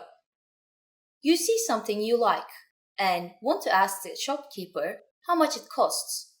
The first thing to say to a shopkeeper is affedersiniz. Do you remember what that means? Excuse me. Affedersiniz. Bu kaç para? Affedersiniz. Bu kaç para? If you want to be more specific when asking how much is this, you can either point out the object or show it.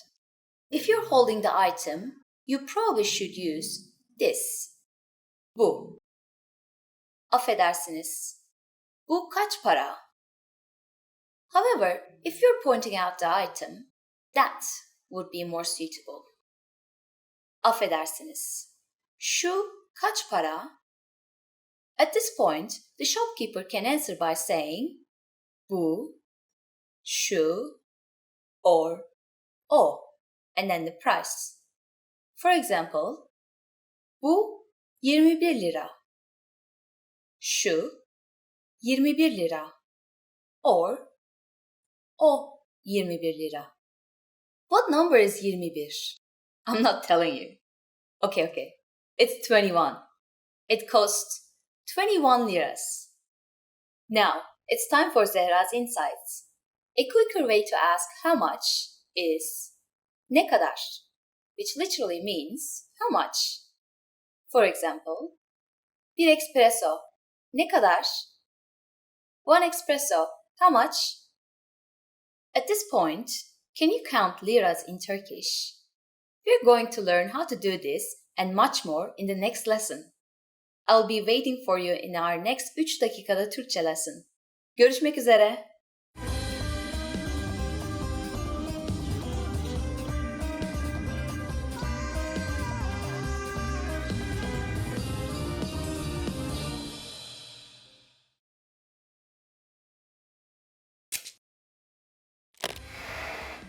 Hi everyone, I'm Gabriella. How are your Turkish listening skills?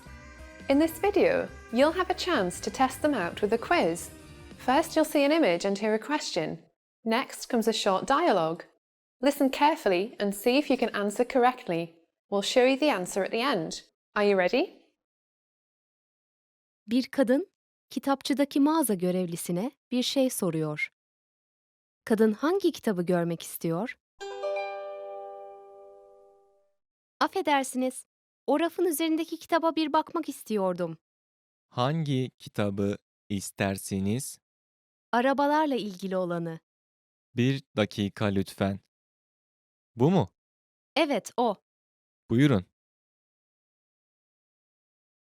Kadın hangi kitabı görmek istiyor?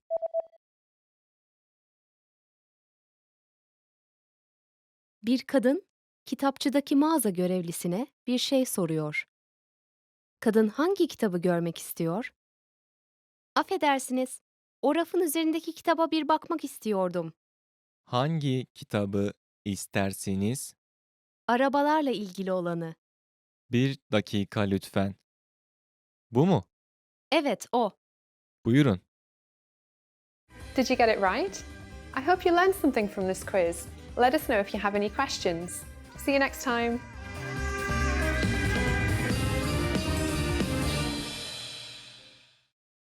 Hello, Assalamu alaikum. This is Afra and welcome to our series Urdu Top Words. So our today's lesson is Top 10 Sad Words. Okay, let's get started. Pareshan, upset. So the first word is pareshan, upset. मैं नुकसान पर परेशान हूँ. I'm upset over the loss. This word I think is the most common word that you would hear women using it, and it's even used for expressing even if you're a little upset. मैं परेशान हूँ. And I think this word is the most common word out of all the words that we are going to learn today. दिल शिकन, hurt. दिल शिकन, hurt. मैं आपके कलिमात की वजह से दिल शिकन हूँ. I'm hurt by your remarks. तन्हा, lonely. तन्हा, lonely.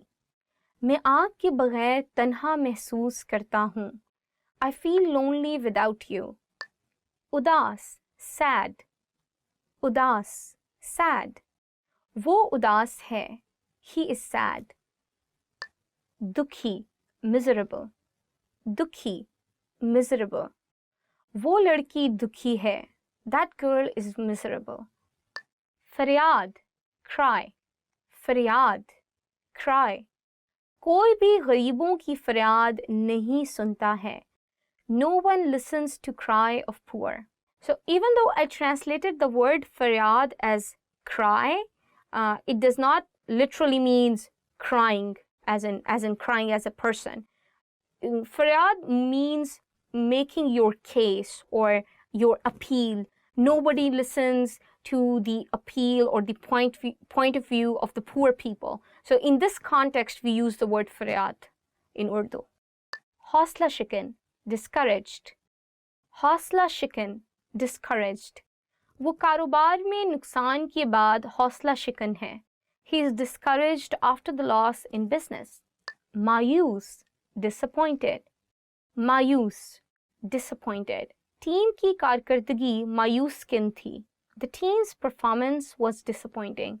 I think after the word pareshan, this would be the most common word that you would encounter in your daily conversations. So do remember this one. Nakhush, unhappy. Nakhush, unhappy. मैं इस मसरूफ शहर में नाखुश हूँ. I am unhappy in this busy city. Nakhush is kind of opposite to the word khush, which means happy. And I think you can use it in almost any situation, that if you're unhappy about your food or the movie or the clothes, or so it's an easy word to use with any kind of noun or verb. Takleef deh, painful. Takleef deh, painful. Talaq ek takleef deh amal hai. Divorce is a painful act. I would just like to highlight over here that the word takleef itself means pain, and you can also use this word in expressing your physical pain if you have any. So yeah, it's a good word to learn. So guys, here's the end of another video lesson for you. If you liked our video, make sure to give us a thumbs up, make sure to subscribe down below, and do check our website for many lessons, www.urdupod101.com. See you until next time. Allah Hafiz.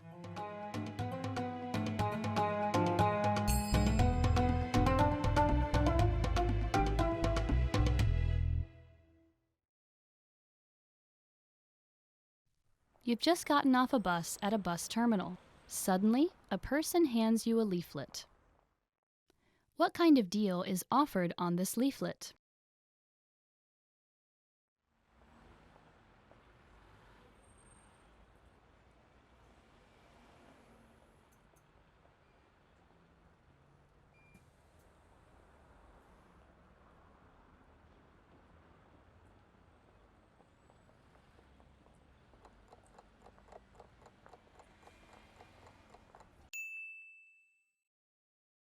What kind of deal is offered on this leaflet?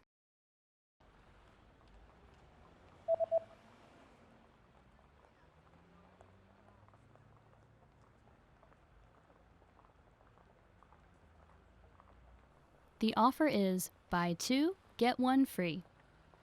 2 खरीदें, 1 मुफ्त हासिल करें.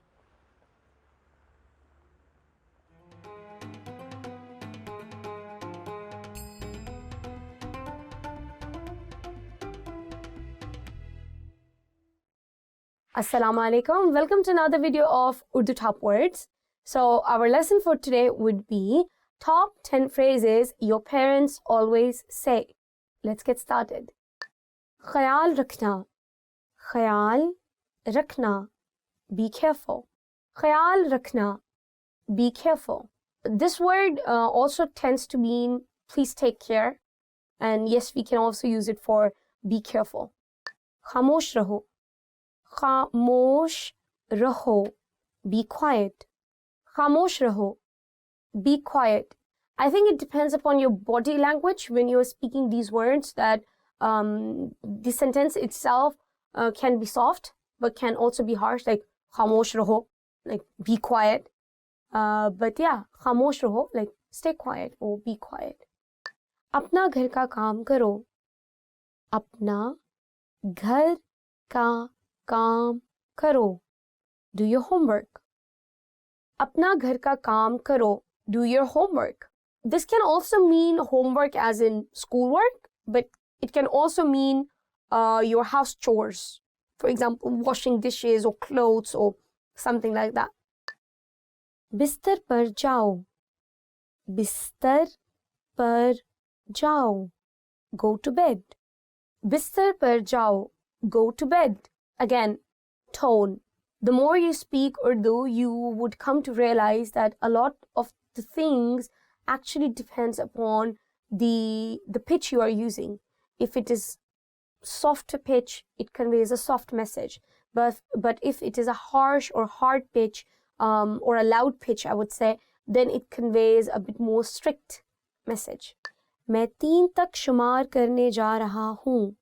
मैं 3 तक शुमार करने जा रही हूँ. मैं 3 तक शुमार करने जा रहा हूँ. मैं 3 तक शुमार करने जा रही हूँ. I'm going to count to 3. मैं 3 तक शुमार करने जा रहा हूँ. मैं 3 तक शुमार करने जा रही हूँ. I'm going to count to 3. We use this sentence in terms of games, but yes, also as a warning to our kids that I'm going to count to 3. So you better stop what you're doing.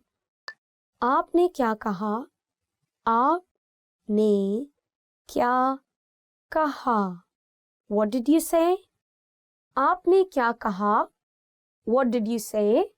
See, we can use it 2 ways. Or I think more than 2 ways, but I will just demonstrate 2 ways. आपने क्या कहा?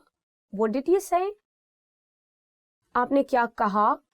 What did you say? So you get the picture. I mean, I hope you understand the idea that your tone really makes up the meaning of your sentence, even though however literally you translate it. मैं मजाक नहीं कर रहा. मैं मजाक नहीं कर रही. मैं मजाक नहीं कर रहा. मैं मजाक नहीं कर रही. I'm not kidding. मैं मजाक नहीं कर रहा. मैं मजाक नहीं कर रही. I'm not kidding.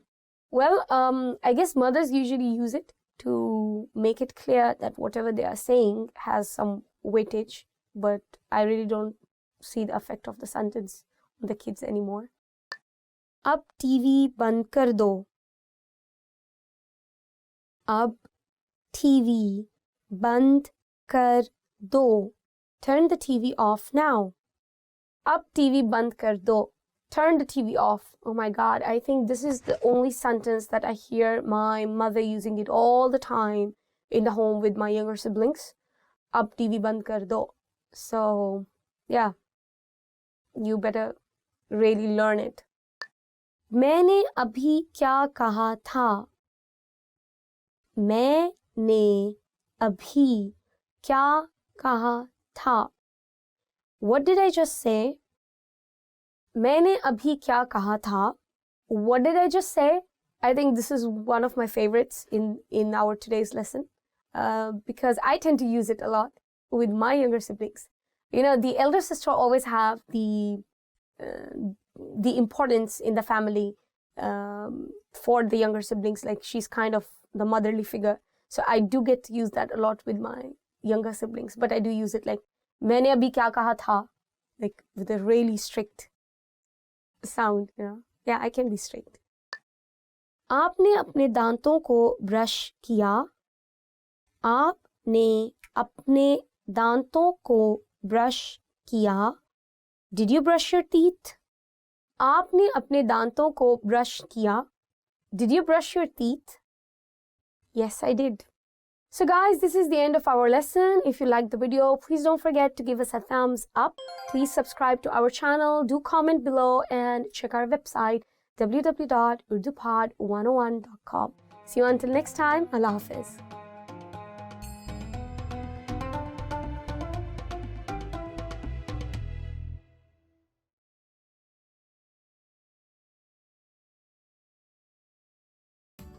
Hi everybody, I'm Afra from UrduPod101.com. Do you know how to say thank you in Urdu? In this lesson, you will learn 3 different ways to say thank you and how to respond.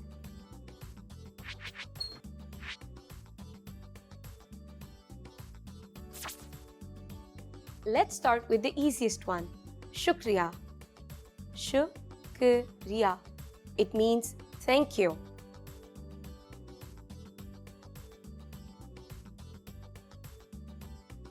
If you want to show your sincere appreciation for something, you can say this phrase, बहुत शुक्रिया. बहुत शुक्रिया. The word बहुत means very much. So this expression means thank you very much. It expresses a deeper appreciation for a personal kindness.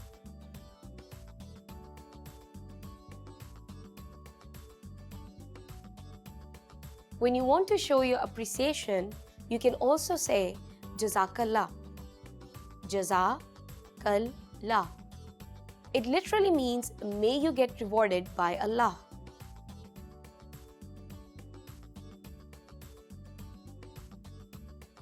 Now you know 3 different ways to say thank you in Urdu. But how do you respond if someone thanks you? If someone thanks you in Urdu, simply say nahi nahi, koi masala nahi. It means it's no problem.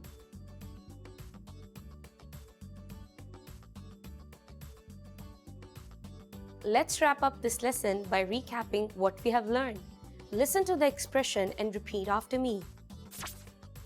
Thank you. Shukriya.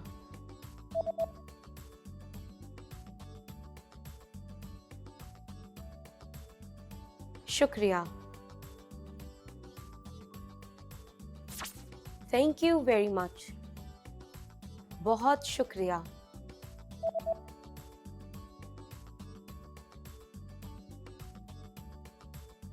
बहुत शुक्रिया.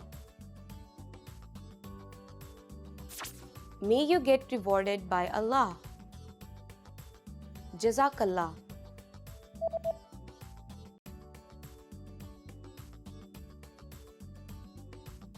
Jazakallah. And to respond, just say नहीं नहीं, कोई मसला नहीं.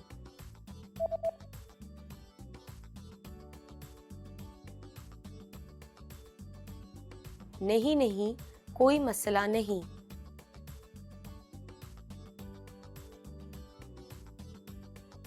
Well done. Pakistanis often show politeness simply by using polite pronouns and verb forms when speaking instead of saying thank you and you are welcome. So don't be surprised. You just learned 3 different ways to say thank you and how to respond in Urdu. I'll see you next time. फिर मिलेंगे.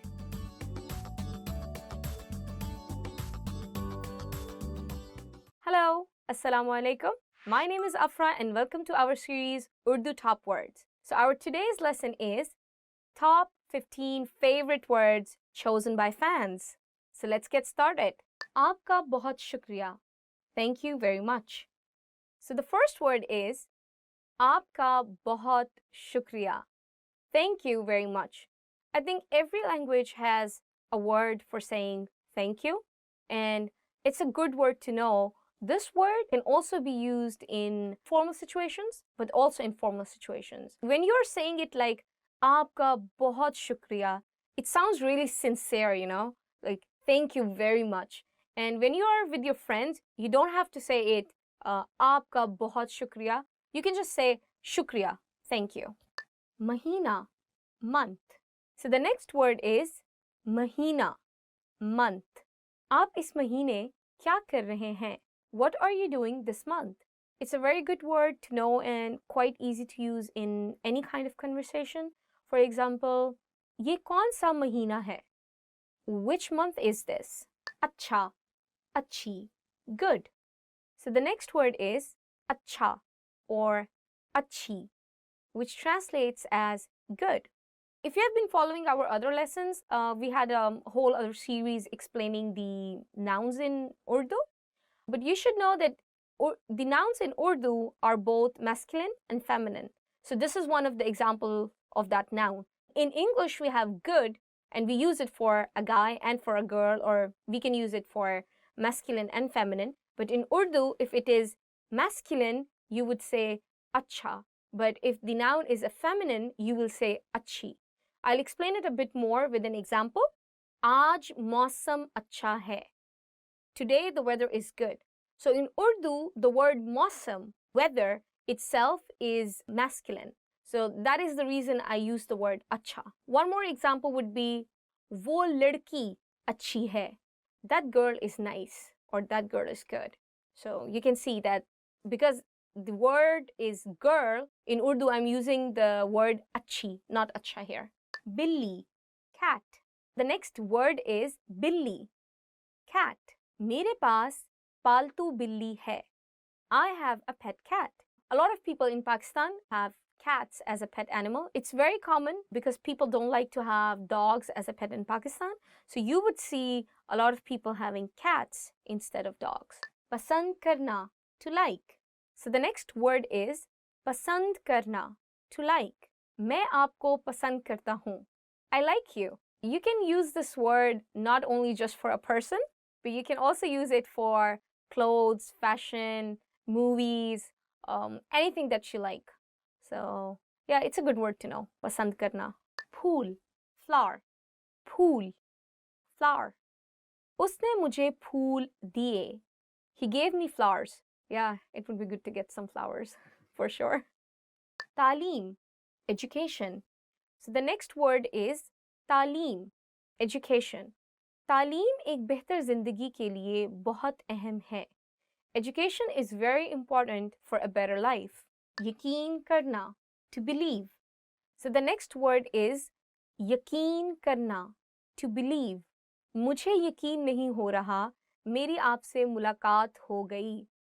I cannot believe I met you. Yeah, it would be awesome to know this word when you're meeting your idol, as in singers or actors. So yeah, keep an eye. ये मेरी खुशी है. It's my pleasure. ये मेरी खुशी है. It's my pleasure. In English, when we say someone, you're welcome, or it's my pleasure.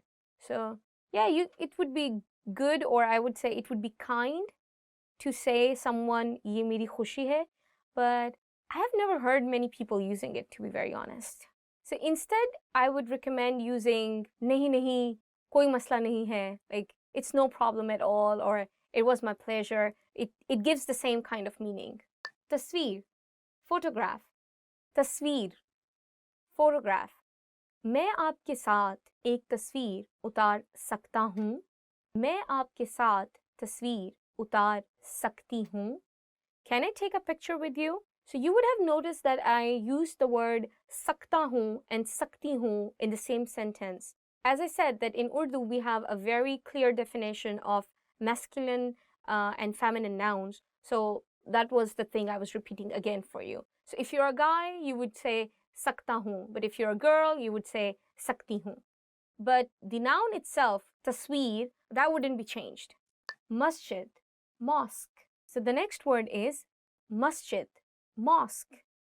मेरे गांव में एक मस्जिद है. I have a mosque in my village. In Pakistan, there are many beautiful mosques for you to visit.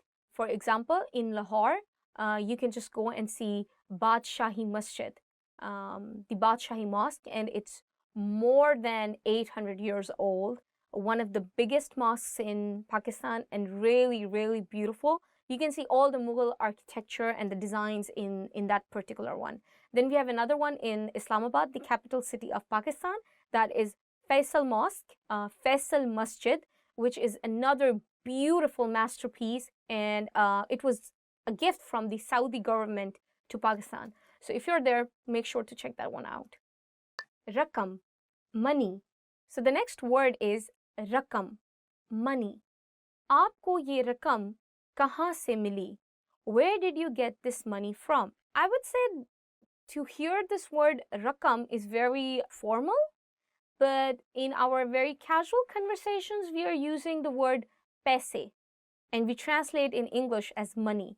ये कितने पैसे हैं? How much money is this? So I wouldn't say ये कितनी रकम है, even though the word rakam means money, but it's quite a heavy word to use in your daily conversation. So I would recommend you to use the word paise instead of rakam. कोई बात नहीं, it's okay. कोई बात नहीं, it's okay. Probably you will be hearing this word in almost every conversation. If someone says thank you to you and you want to say you are welcome, so you would say कोई बात नहीं. We don't have the exact translation of you are welcome in Urdu. We just say कोई बात नहीं. As you remember, like previously I also covered the word it's my pleasure. So that was the one I was explaining you. नहीं नहीं, कोई बात नहीं, कोई मसला नहीं, like it's no problem at all. खानदान, family. खानदान, family. मेरा पूरा खानदान आपका परिस्तार है. My whole family is a fan of you. Really? Okay. I would just like to say one more thing over here, that as the Pakistani community is getting more educated day by day, we have more English words in Urdu. So many people use the word family as in family in Urdu. They don't use the word khandan. For example, मैं अपनी family के साथ जाऊंगा. I will go with my family. So they wouldn't say मैं अपने खानदान के साथ जाऊंगा. The word khandan is exactly right and has the exact translation as in English family. But what I'm saying is that we have now lots of words from English and you can just use those words as it is. Selfie. Selfie. So the other word is selfie. The English translation, selfie. क्या मैं आपके साथ selfie ले सकती हूँ? Can I take a selfie with you? Another word that came from English language and we are just using it as it is. I don't know a word that can be used instead of selfie at all. I hope you liked today's lesson. If you like our video, please give us a thumbs up. Please subscribe down below. And don't forget to check our website, www.urdupod101.com. Allah Hafiz.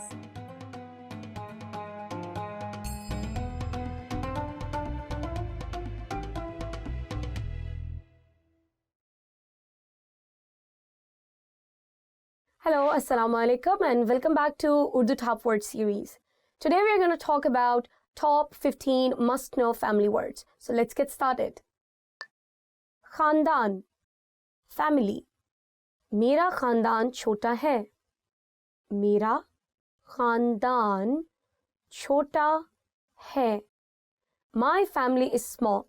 So basically the word khandan is for family, but talking about our culture, I think it also includes our extended family, which means we are also including our uncles and aunts and our cousins and so on. Walid, father. मेरे वालिद engineer हैं. मेरे वालिद engineer हैं. My father is an engineer. We have an alternative word you can use for the word walid, that would be baap. Baap. So, ये मेरे वालिद हैं, ये मेरे बाप हैं. So, it's kind of the same. शौहर, खावंद, husband. उसके खावंद अच्छे आदमी हैं. उसके खावंद अच्छे आदमी हैं. Her husband is a nice man. You must have noticed I used two words. The first was खावंद and the second was शौहर. So they mean the same, and you can use any one of them, the one you are more comfortable with or that seems more natural to you. बेटा, son. मेरा बेटा 20 साल का है. मेरा बेटा 20 साल का है. My son is 20 years old. The word beta is used for son, and as I think we already discussed in our previous videos that in Urdu for every noun and verb we do have the masculine and feminine words like separate. So for a woman it would be beti, and for just a man it would be beta. Bhai, brother. मेरा भाई banker है. मेरा भाई banker है. My brother is a banker.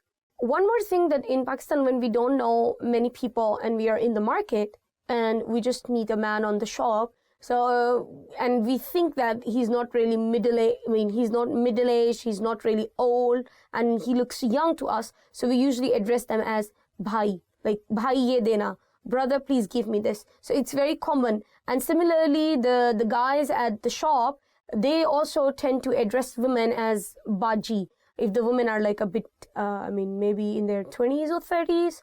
Yeah, not 20s, I think 30s. So they would just say like baji ye le le, like sister, have a look. So this is a more polite way to address each other even when you are in the market. Khalu, phupha, mamu, चचा, uncle. मेरे चचा के 4 बच्चे हैं. मेरे चचा के 4 बच्चे हैं. My uncle has 4 kids. So you might have noticed that in Urdu I actually use 4 words. Khalu.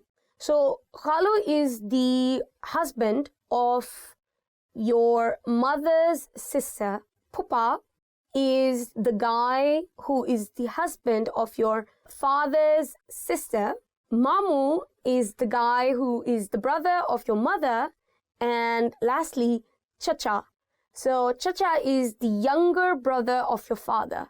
So in Urdu we have names for all of these guys, but in English we just say uncle, which is pretty easy. But it does have a sort of its own charm when we have specific name for a specific relation, and it does sound more cozy, more closer to them. So yeah, it's good to know. You should learn them. Dada, grandfather. मेरे दादा एक अजीम शख्स थे. मेरे दादा एक अजीम शख्स थे. My grandfather was a great person. So, though we do always write dada, in speaking Urdu, it's more natural that for some people you would see they say dada ji. Some people say dada abbu. Some people say bade abbu. So these words are the same for the relation dada. But when we are writing in Urdu, we just specifically use the word dada. But in conversation, it's a bit different. To make it more personalized and give it a more intimate touch, we use the words like abuji, bade abbu, dada abbu, dadaji, or dada. Susar, father-in-law. मेरे ससुर वकील हैं. मेरे ससुर वकील हैं. My father-in-law is a lawyer. So in Pakistan, this relationship is actually one of the most important ones when you get married. Yeah, women tend to have a very close relationship with their father-in-laws. So yeah, it's good to know the word susur. वालदा, mother. उनकी वालदा doctor हैं. उनकी वालदा doctor हैं. Her mother is a doctor. There is one more word that you can use instead of walda, and that is ma. Ma. बेटी, daughter. बेटी एक नेमत है. बेटी एक नेमत है. A daughter is a blessing. So, as I previously told you guys in the video before, that for a man we use the word beta, and for a woman we use the word beti. If you want to know more about it, you should check our grammar videos in which we have discussed about nouns and verbs having masculine nouns and feminine nouns, and masculine verbs and feminine verbs. बहन, sister. मेरी एक बड़ी बहन है. मेरी एक बड़ी बहन है. I have an elder sister. So we can use the word behan for may it be a younger sister or may it be an older sister, but you would have to use the adjective for elder or younger, and in Urdu for the younger one that would be choti, and for the elder one that would be badi. बीवी, wife. मेरी बीवी बहुत ख्याल रखने वाली है. मेरी बीवी बहुत ख्याल रखने वाली है. My wife is very caring. सास, mother-in-law. मेरी सास दही इलाके में रहती हैं.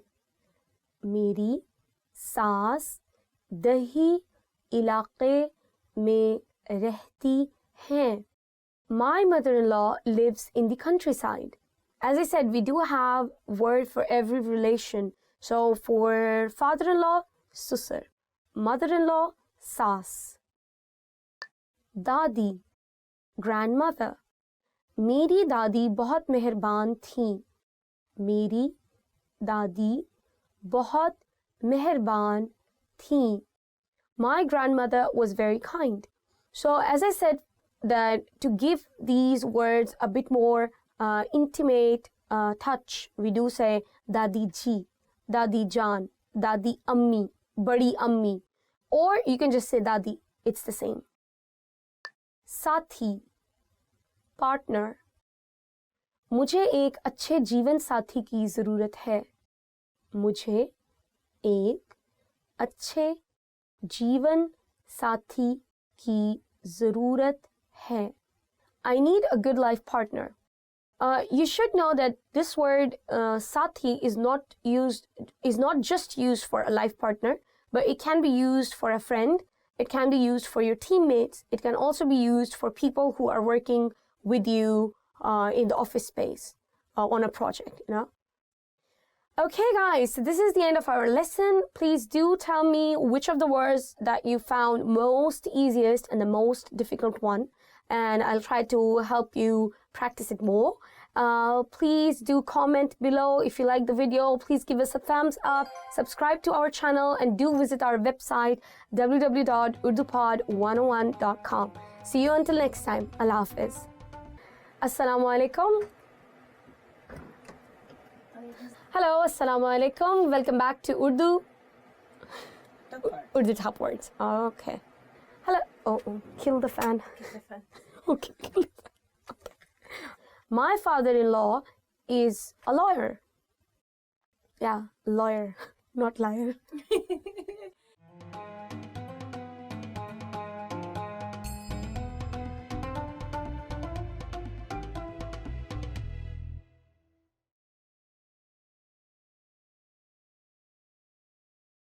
Hi everybody, I'm Afra from UrduPod101.com.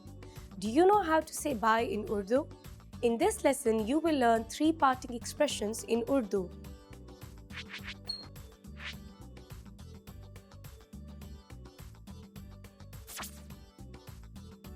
Let's start with the easiest one, Khuda Hafiz. Khuda Hafiz. This means goodbye in Urdu. You can use this parting expression for any occasion.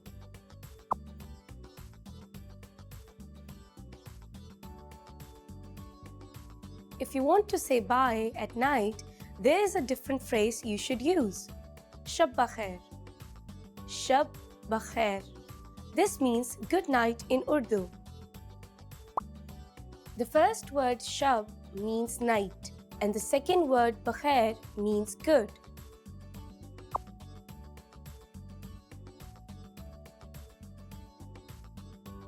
If you want to sound more casual, here's a phrase for you. Allah Hafiz. Allah Hafiz. This means bye in Urdu. This is the simplest way to say bye in Urdu.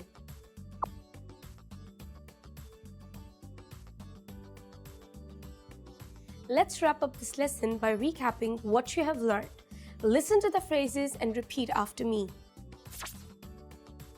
Goodbye. Khuda Hafiz.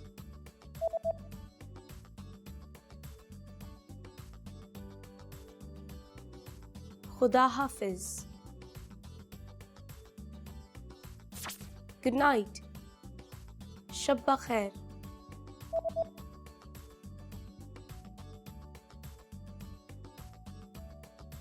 Shab bakhair. Bye. Allah Hafiz.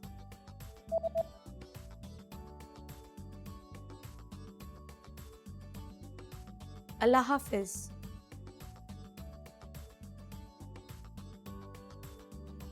Well done. Shabba Bakhair is not the only way to say good night to someone. Most Pakistanis will also say Assalamu alaikum, which means peace be with you. You just learned how to say bye in 3 different ways in Urdu. And don't forget, you can learn Urdu twice as fast with your free PDF lessons. Just click on the link in the description to download them. See you soon. Allah Hafiz.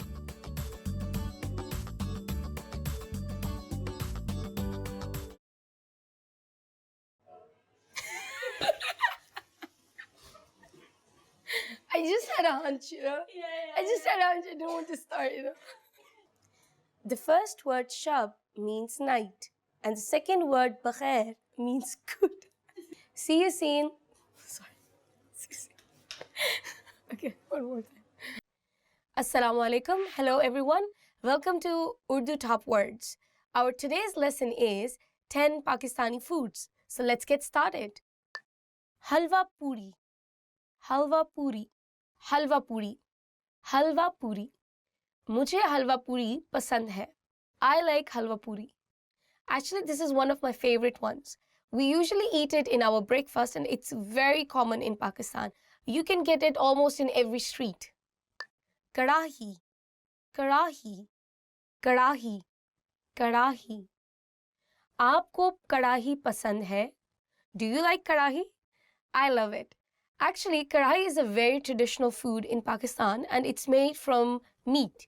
You can use chicken meat, beef or mutton, but people in Pakistan actually prefer it in mutton. I love mutton kadahi. Biryani. Biryani. Biryani. Biryani. मैं बिरयानी बनाने में माहिर हूँ. I'm an expert in cooking biryani. Actually, that's not true. My mother is. Biryani is a traditional food that is served in India, Pakistan, and also in Bangladesh. And it's one of the most delicious food that you will ever get to taste. It has so many spices and such a beautiful aroma, and you can actually feel all that aroma on your tongue.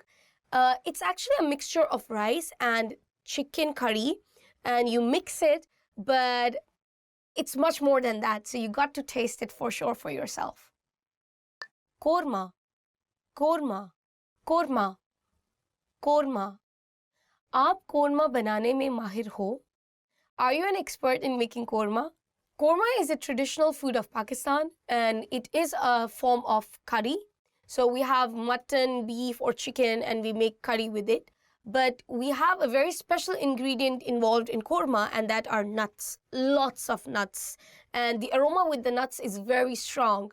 So you should really taste it.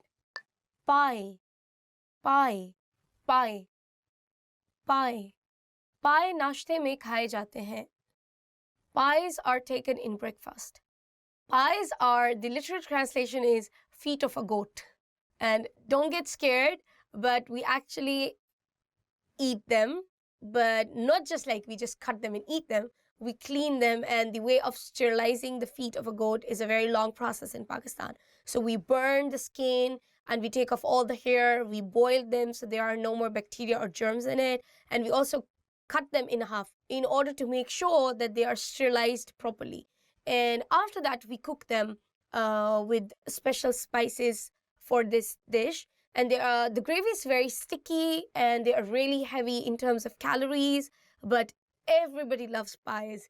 No matter you are from Punjab or you are from some other province, but you would love it. So it's a must try if you ever visit Pakistan. Kofte, kofte, kofte, kofte. मुझे कोफ्ते पसंद है. I really like kofte.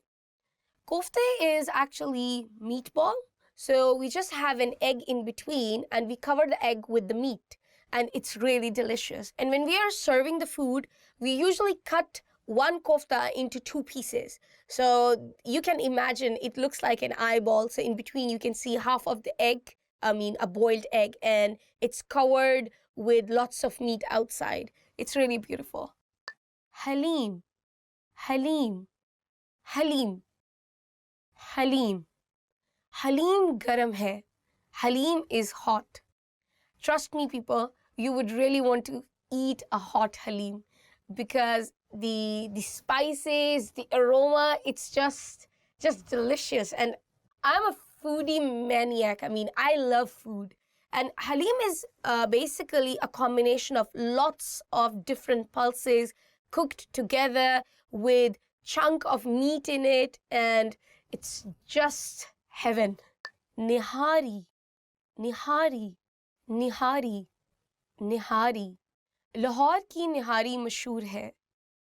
The nihari of Lahore is famous. I totally agree with it 100%. And I'm from Lahore, so take my word for it. Nihari is a curry, a thick gravy that we make from the meat of a goat, but it's taken from the thigh part, specifically from that part. And it's kind of also a bit sticky, and it's not really spicy, and we eat it with naan, always with naan. We never have any other kind of bread with nihari. So you should give it a try. And mostly people in Lahore and Punjab, they want nihari as their breakfast. I know, it sounds weird, eating such a heavy dish in the breakfast, but that's how we do it in Pakistan. Zarda, zarda, zarda, zarda. Zarda शादियों के लिए एक मशहूर dish है. Zarda is a famous course for wedding reception. So basically zarda is sweet rice. So all the rice we make in biryani, they are spicy, but in zarda it's the opposite. They are sweet, and it also has many kind of pistachios and nuts in it. It's served as a dessert, you may call it. Yeah. Matanjan, matanjan, matanjan, matanjan. Matanjan rangeen hai. Matanjan is colorful. So zarda and matanjan are like brother and sister. So matanjan is also sweet rice, but it has many, many colors. The famous colors for matanjan are white, red, pink, and green.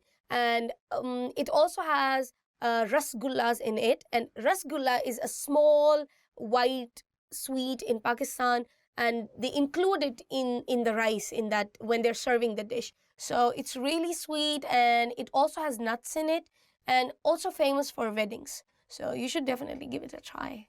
Thank you so much, guys, for watching this video. If you like our video, please don't forget to give us a thumbs up.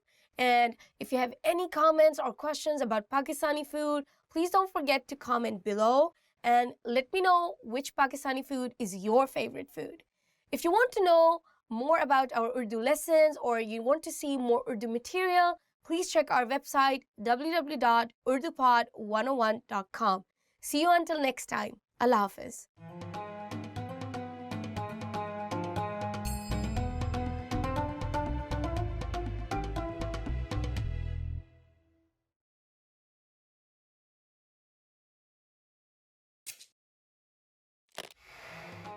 Assalamu alaikum. मेरा नाम अफरा है. Hi, my name is Afra. Welcome to UrduPod101.com's 3 Minute में Urdu, the fastest, easiest and most fun way to learn Urdu. In the last lesson, you learned some words used when apologizing in Urdu, including maaf kijiye. In this lesson, you are going to learn numbers in Urdu. Yes, numbers, tadad, from 1 to 10, and you are going to learn them in only 3 minutes. 3 minutes. Are you ready? Let's start. एक, एक, दो, दो, तीन, तीन, चार, चार, पाँच, पाँच, छः, छः, सात, सात, आठ, आठ, नौ, नौ, दस, दस. Okay, now repeat after me. I will say the numbers and give you time to repeat each one. एक, दो, तीन, चार, पाँच, छः, सात, आठ, नौ, दस. Great job. What is before ek? Do you know? It's 0, of course, which in Urdu is sifar. Sifar. Now you don't have any more excuses. You can give your friends your cell phone number in Urdu. Let's try it together. To say my phone number is in Urdu, first say the phrase Mera phone number, then say your cell phone number and finally say hai. Mera phone number. Your phone number hai. For example, Mera phone number 902557224 hai. Can you understand it by yourself? 902557224 Perfect. Now it's time for Afra's advice. Did you know that in Urdu, numbers have their own script that is similar to the Hindu-Arabic numeral system? Yes, that's right.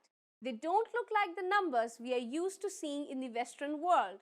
But with just a little more effort, you can not only say the numbers in Urdu, you'll be able to read them as well.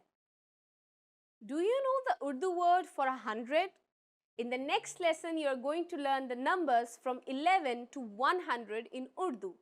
Your task now is to practice the numbers we studied in this lesson, from 1 to 10. फिर मिलेंगे.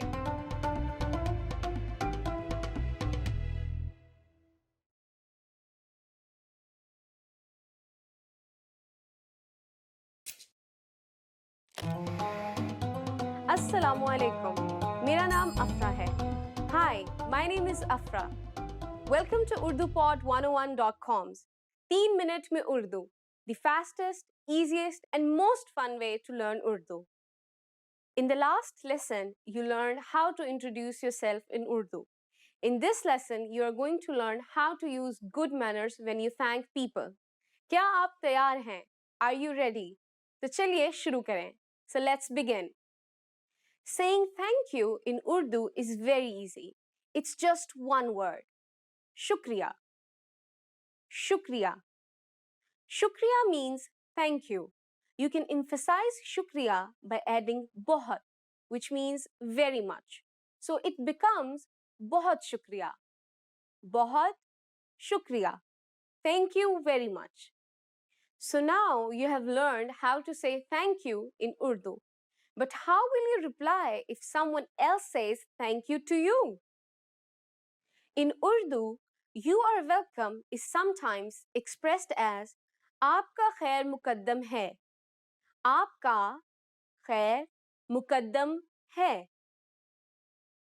You can also respond to someone who has thanked you by using another expression. This is कोई बात नहीं, which literally means it's nothing. कोई बात नहीं. कोई बात नहीं. So when someone says shukriya to you, you can simply reply with कोई बात नहीं or आपका खैर मुकद्दम है. Now it's time for Afra's advice. Pakistanis do not always use the expressions for thank you and you are welcome in everyday situations. It is a concept literally translated from English.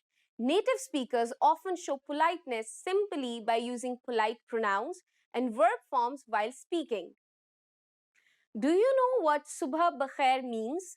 In our next lesson, you will learn this and other greetings in Urdu. फिर मिलेंगे. See you then.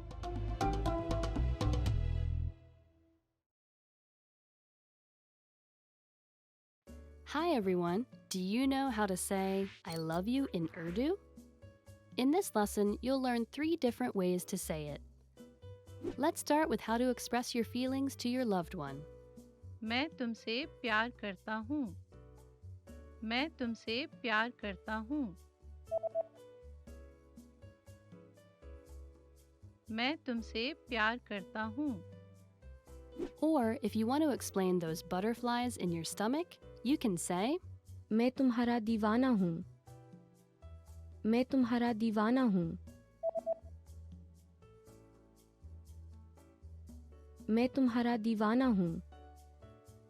And when you feel that I love you is not enough, you can say आपके लिए मेरी मोहब्बत को अल्फाज बयान नहीं कर सकते. आपके लिए मेरी मोहब्बत को अल्फाज बयान नहीं कर सकते.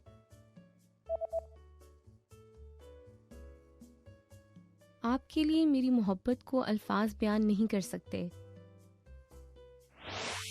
You just learned 3 different ways to say I love you in Urdu.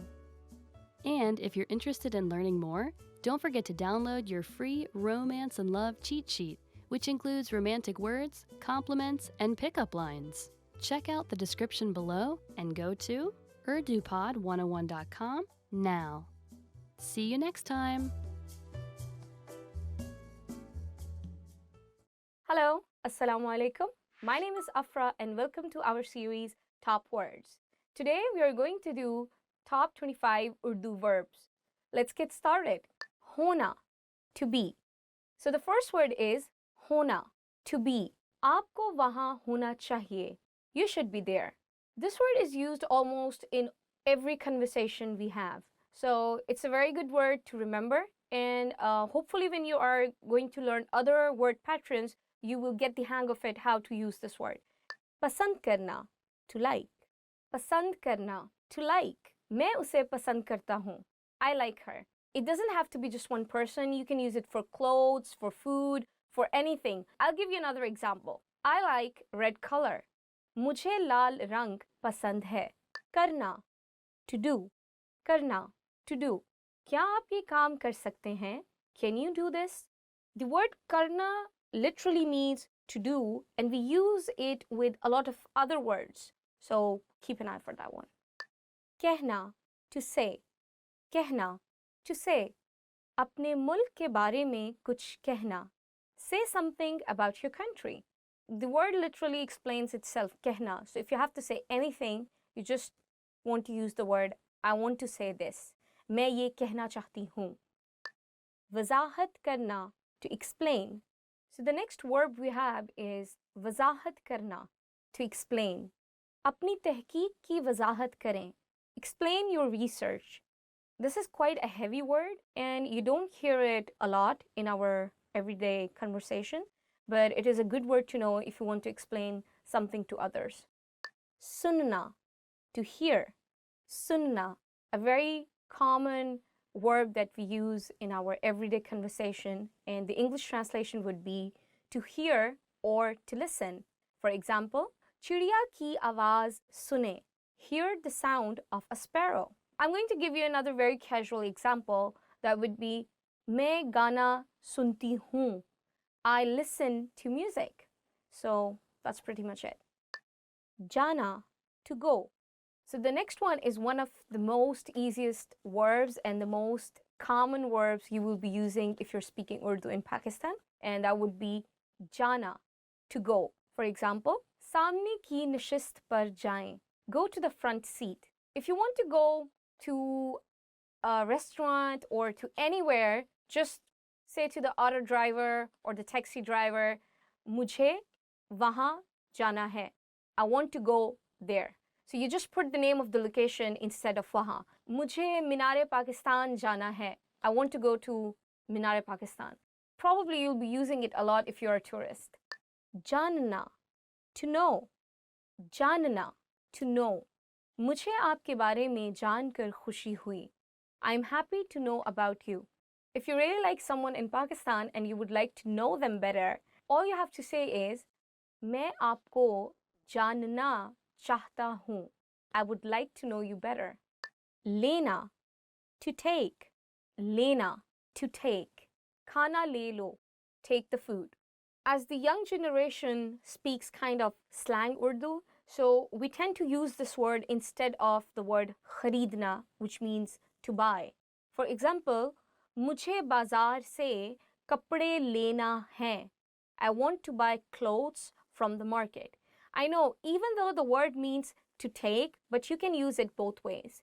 You will hear it in almost all the conversations if you're having with your friend. So if you ask her, what do you want? तुम्हें क्या लेना है? For example, मुझे बाजार से जूता लेना है. I want to buy a pair of shoes from the market. So I can also use the word kharidna in the same sentence, but because people tend to use easy English, so they'll just use the word lena. Dekhna, to see. Dekhna, to see. मैंने आज एक film देखी. I saw a movie today. Ana, to come. Ana, to come. वो नहीं आएगा. He will not come. Yes, this is an everyday word that we use to indicate about our schedule. So I think it is a good word to know. People also use it together with jana. So if you remember previously, I told you jana means to go and ana means to come. Sochna, to think. Sochna, to think. मैं party में जाने का सोच रहा हूँ. I'm thinking of going to the party. So it's a pretty easy word, and if you don't have any confirmed plans or you're not sure about your choice of food or clothes or people, you can just use the word sochna. मैं सोच रहा हूँ. Yes, I'm thinking about it, you know. Chahna, to want. Chahna, to want. आप क्या चाहते हैं? What do you want? This word again can be used for anything in terms of food, clothing, fashion, movie, or whatever you're looking for. So I'll give you another example. मुझे ये कपड़े चाहिए. I want that dress. देना, to give. देना, to give. मुझे पानी देना. Give me water. It is a very common word, and you can observe it especially in the conversation of older siblings when they're talking to their younger ones and they are bossing them around. So there's just like, give me water. मुझे पानी दो. Give me the TV remote control. मुझे remote control दो. It's a good word to know. इस्तेमाल करना, to use. इस्तेमाल करना, to use. ये कलम इस्तेमाल करें. Use this pen. This is a pretty important verb to know. If you want to use some facilities in a restaurant, or you want to just use the bathroom in a shopping mall, so you can just use this word istamal karna. For example, can I use this toilet? क्या मैं ये bathroom istamal कर सकती हूँ?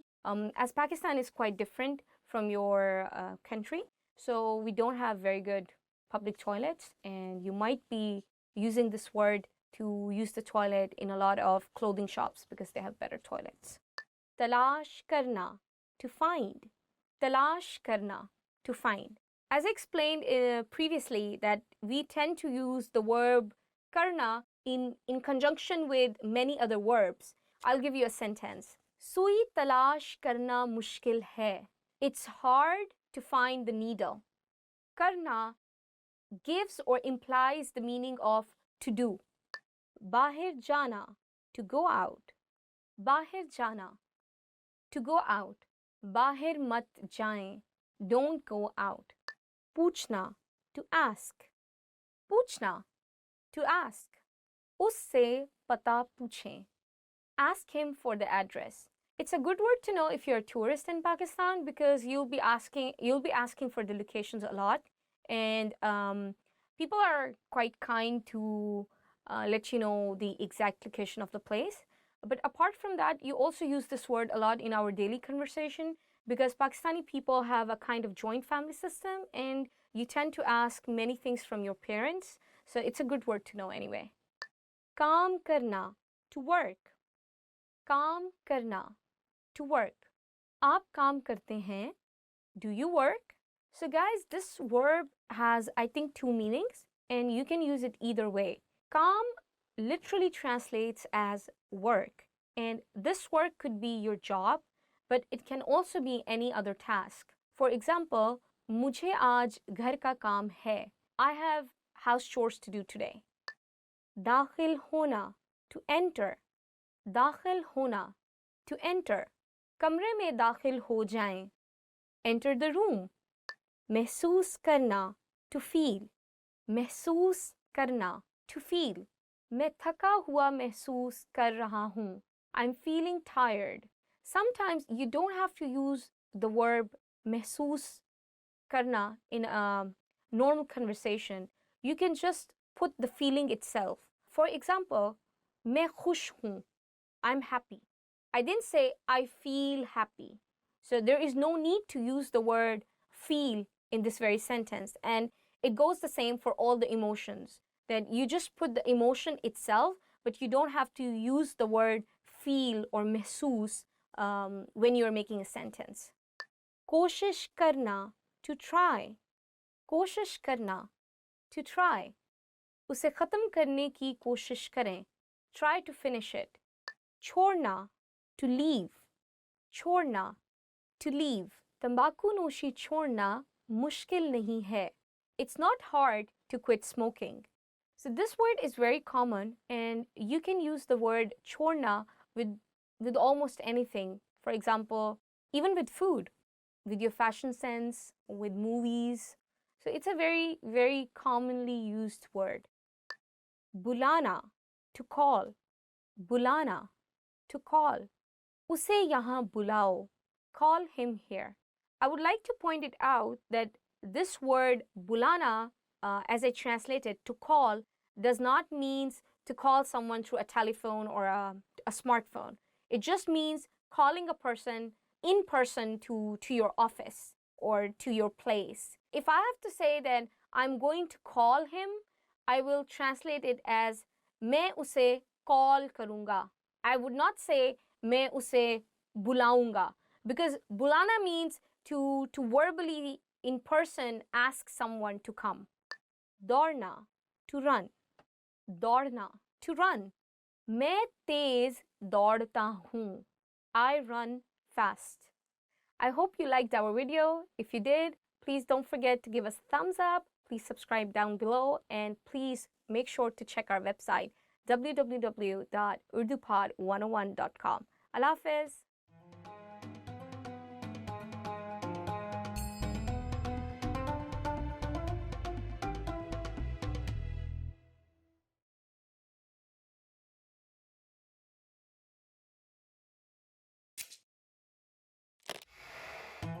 Assalamu alaikum. मेरा नाम अफरा है. Hi, my name is Afra. Welcome to UrduPod101.com's 3 minute में Urdu, the fastest, easiest and most fun way to learn Urdu. In the last lesson, you learned the phrase क्या आप अंग्रेजी बोलते हैं? Meaning, do you speak English? In this lesson, you are going to learn how to apologize in Urdu. There are a number of ways to apologize. But in a formal situation, you should use maaf kijiye. Maaf kijiye.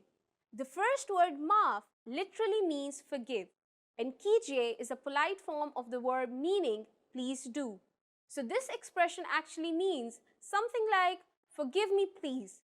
Now let's hear it again. Maaf kijiye. Maaf kijiye is used in formal situations when you're communicating with someone you have met for the first time, with elders, and usually also when communicating with women. It is not used among friends or people who are informal with each other. The informal way to say I'm sorry is maaf karo. Maaf karo.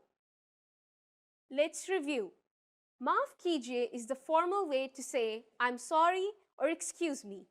Maaf karo is the informal way to say I'm sorry or excuse me. These are all versatile phrases with a few different meanings, depending on the situation. Whether you are trying to get someone's attention for a question or making your way through a crowded area, or apologizing for stepping on someone's foot, these are all phrases you could use. Now imagine someone says maaf kijiye to you after having done something wrong. How would you respond? In this case, the proper phrase is koi baat nahi. Koi baat nahi. This means something like it doesn't matter. Koi baat nahi. You might remember this phrase from lesson 2. It is the same phrase you can use when responding to someone thanking you. Now it's time for Afra's advice.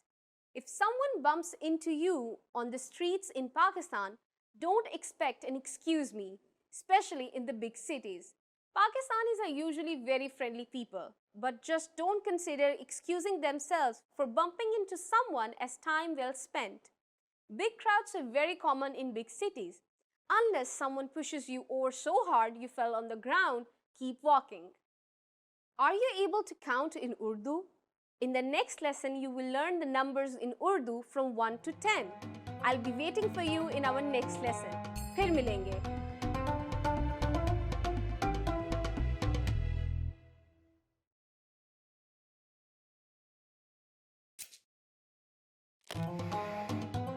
Assalamu alaikum.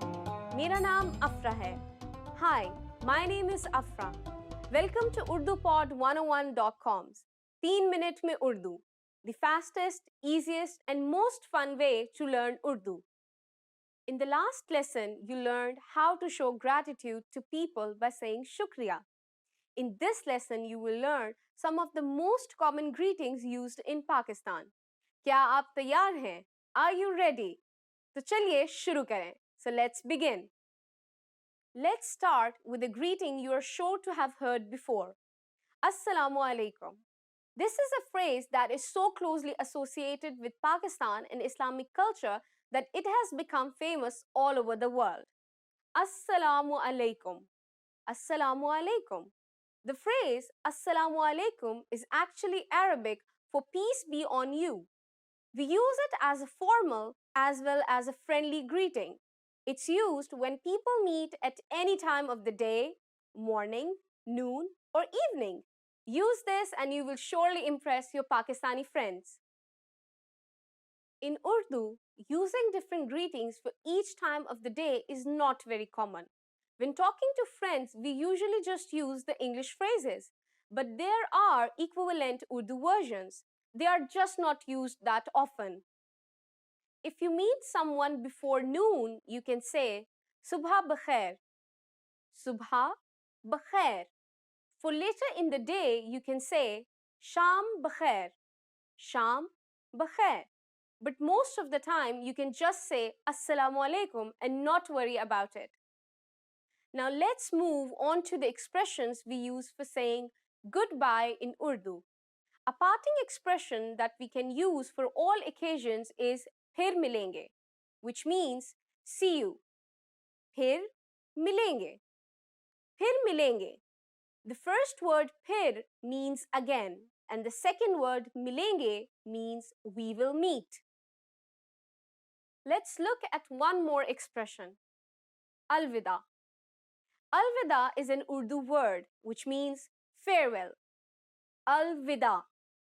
Alvida. It is an appropriate choice when parting for a long time or forever.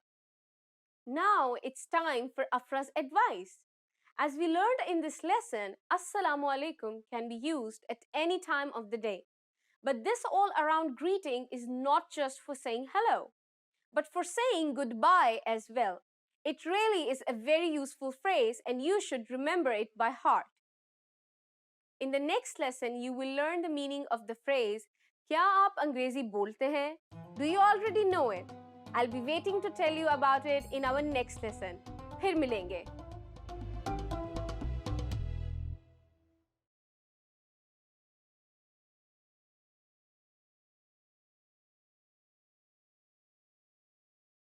Hello, Assalamu alaikum. My name is Afra. Welcome to Urdu Top Words. Today's lesson is Top 25 Phrases in Urdu. So let's get started. Hello. Hello. Hello. Hello. Hello. आप कैसे हैं? Hi. How are you? So hi and hello is basically the same thing in Urdu, and we translate it as hello. It's a very casual word and you can use it with your friends, family, with anyone, I guess. Subah bakhair. Good morning. Subah bakhair. Good morning. Subah bakhair, आपका दिन अच्छा गुजरेगा. Good morning, have a nice day. Dopeher bakhair. Good afternoon. Dopeher bakhair. Good afternoon. Dopeher bakhair. Dopeher ka khana kha liya. Good afternoon. Have you done lunch? I think this word is not very commonly used in Pakistan. Instead, I would recommend to use Assalamu alaikum or hello whenever you meet some person. You don't have to keep track of time as in like good morning, good afternoon, or good night. It's not very common. Shabba bakhair. Good night. Shabba bakhair. Good night. Shabba bakhair. Kal milenge. Good night. I'll see you tomorrow. This word is not very commonly used again, but maybe typical Urdu-speaking families might be using it. You can use it with your friends, family, and also you can use it formally. Anyway, it's a good word to remember. Aapka naam kya hai? What's your name? Aapka naam kya hai? What is your name? You can use this sentence with anyone. Any new person you meet, just ask the question, what's your name? Aapka naam kya hai? Main Afra hoon. I am Afra. Main Afra hoon. I am Afra. So if you observe in this sentence, after main, you have to use your name and then hoon. In any kind of place, you can just use it to tell other people your name. I am Afra. Main Afra hoon. Try it with your name. Aapse milkar khushi hui. Nice to meet you. Aapse milkar khushi hui. Nice to meet you. Probably you'll be using it a lot in your formal meetings with new people. Aap kaise hain? How are you? Aap kaisi hain? How are you? Aap kaise hain? How are you? Aap kaisi hain? How are you? So if you have observed, I've used kaisi and kaise. Kaisi is used for female and kaise is used for male. मैं ठीक हूँ, शुक्रिया, और आप? I'm fine, thanks, and you? मैं ठीक हूँ, शुक्रिया, और आप? I'm fine, thanks, and you? So you can use this sentence to ask the other person when you reply that you are okay. Barahe meherbani. Please. Barahe meherbani. Please. Barahe meherbani मेरी मदद कीजिए. Please help me. Anywhere you want to use please, just add the word barahe meherbani. For example, please do this for me. Barahe meherbani, mere liye ye kaam kijiye. Aapka shukriya. Thank you. Aapka shukriya. Thank you. Meri madad karne ke liye aapka shukriya. Thank you for helping me. It can be used formal and it can also be used in an informal setting. That's pretty much it. Khush Amdeed. You're welcome. Khush Amdeed. You're welcome. I would say that this word is used a lot, but not in the context of saying you're welcome when somebody says thank you to you. This word is more used in the context of welcoming someone in your house or welcoming a customer in the restaurant. जी हाँ, yes. जी हाँ, yes. उस्ताद, आपने अपना काम मुकम्मल कर लिया है? Teacher, have you finished your work? शागिर्द, जी हाँ. Student, yes. Basically, when you need to give your consent to someone, when you just need to nod, when you just need to say yes, so you can use this word, ji haan. If you're in an informal setting, like with your friends or family, sometimes you can just say, हाँ, जी नहीं, no, जी नहीं, no. आपने इम्तिहान की तैयारी कर ली है? Have you finished your preparation for exam? जी नहीं, no. If you're in an informal setting, I would recommend using just nahi. ठीक है, okay, ठीक है, okay. ये आपके साथ ठीक है? Is it okay with you? This word is very commonly used in Pakistan. Mostly people use it at the end of almost all the sentences just to give their consent that they are okay with it. So, ठीक है, ठीक है, okay, ठीक है. माफ कीजिएगा. Excuse me, माफ कीजिएगा. Excuse me. माफ कीजिएगा, ये मेरी सीट है. Excuse me, this is my seat. This word is very polite and mostly used in a formal situation, or I would say like people you don't know with, you can use it, but definitely not with friends and family. क्या वक्त हुआ है? What time is it? क्या वक्त हुआ है? What time is it? You can use this sentence to ask time. Any part of the day is okay. Baitul Khala kahan hai? Where is the restroom? Baitul Khala kahan hai? Where is the toilet? Baitul Khala, toilet. In Pakistan, many people can speak English, so English has become a part of Urdu to some extent. So we use the word bathroom commonly instead of Baitul Khala. So if you go to a person and just say, bathroom kahan hai, it would be okay. Where is the toilet? Where is the bathroom? Instead of using the word Baitul Khala. Kuch der intezar kare. Wait a moment. Kuch der intezar kare. Wait a moment. It's a very formal sentence and I think it's a good one to remember. Iski कीमत कितनी है? How much is this? Iski कीमत कितनी है? How much is this? This kind of sentence can be used in any market and at any time and by anyone, male or female. बराहे मेहरबानी मुझे check मिल सकता है? Could I get the check please?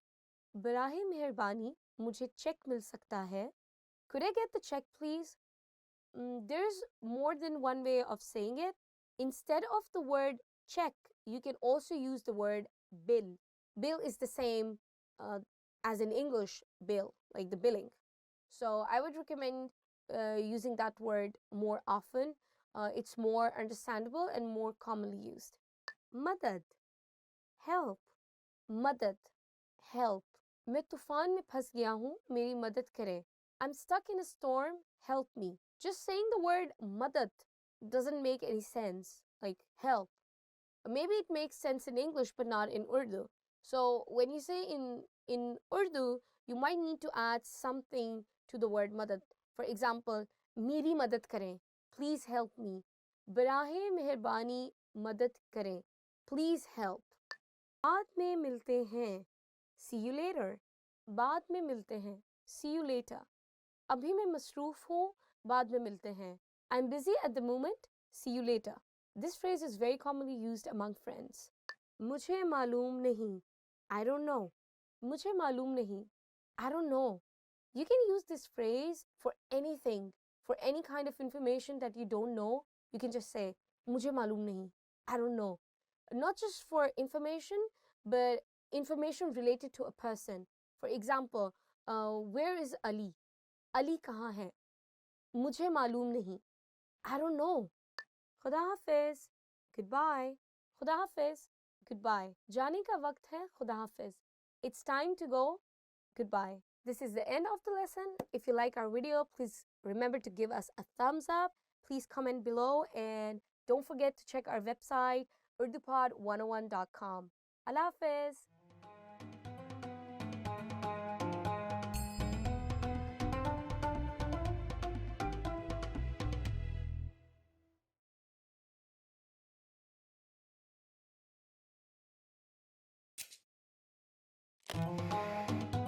अस्सलामुअलैकुम मेरा नाम अफ़रा है आपसे मिलकर खुशी हुई Hi, my name is Afra.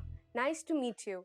Welcome to urdupod101.com's 3 minute में Urdu, the fastest, easiest and most fun way to learn Urdu. In this series, you are going to learn basic Urdu expressions. It's super easy and it only takes 3 minutes. In this lesson, you are going to learn how to introduce yourself in Urdu. There are only 2 sentences you need to know. Assalamu alaikum. मेरा नाम अफ़रा है आपसे मिलकर खुशी हुई Hi, my name is Afra. Nice to meet you. Start by saying Assalamu alaikum. Then say मेरा नाम, then your name, and then say है. Please repeat after me. Assalamu alaikum. मेरा नाम, your name, है. Finally, say आपसे मिलकर खुशी हुई आपसे मिलकर खुशी हुई Together we have Assalamu alaikum. मेरा नाम अफ़रा है आपसे मिलकर खुशी हुई Let's take a closer look at the first sentence. First is the phrase Assalamu alaikum. Assalamu alaikum in Urdu is equivalent to hello. Next is mera, meaning my. This is a way to refer to yourself which can be used by both men and women. Next we have naam, meaning name. Then you say your name and finally we have hai. Hai is attached to the end of the sentence and literally means to exist. In the first sentence, we have the construction mera plus naam plus your name plus hai. The structure of simple Urdu sentences is different from English.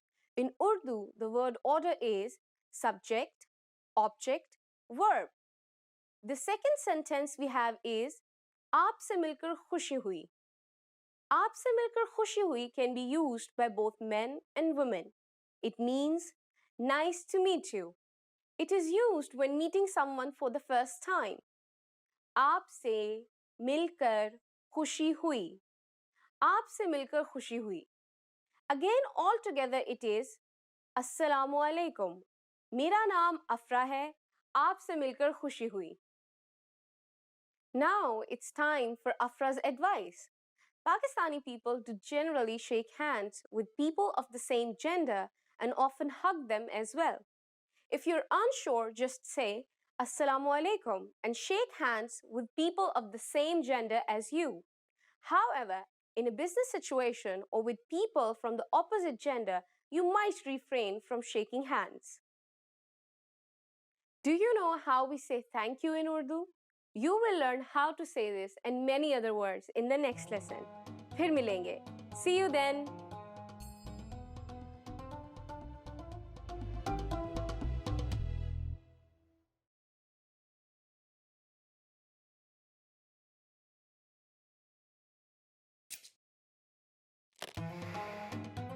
Assalamu alaikum. मेरा नाम अफ़रा है. Hi, my name is Afra. Welcome to urdupod101.com's 3 minute में Urdu, the fastest, easiest and most fun way to learn Urdu. In the last lesson, you learned the most common forms of greetings in Urdu. Do you remember them? In this lesson, you are going to learn a very useful phrase. Do you speak English?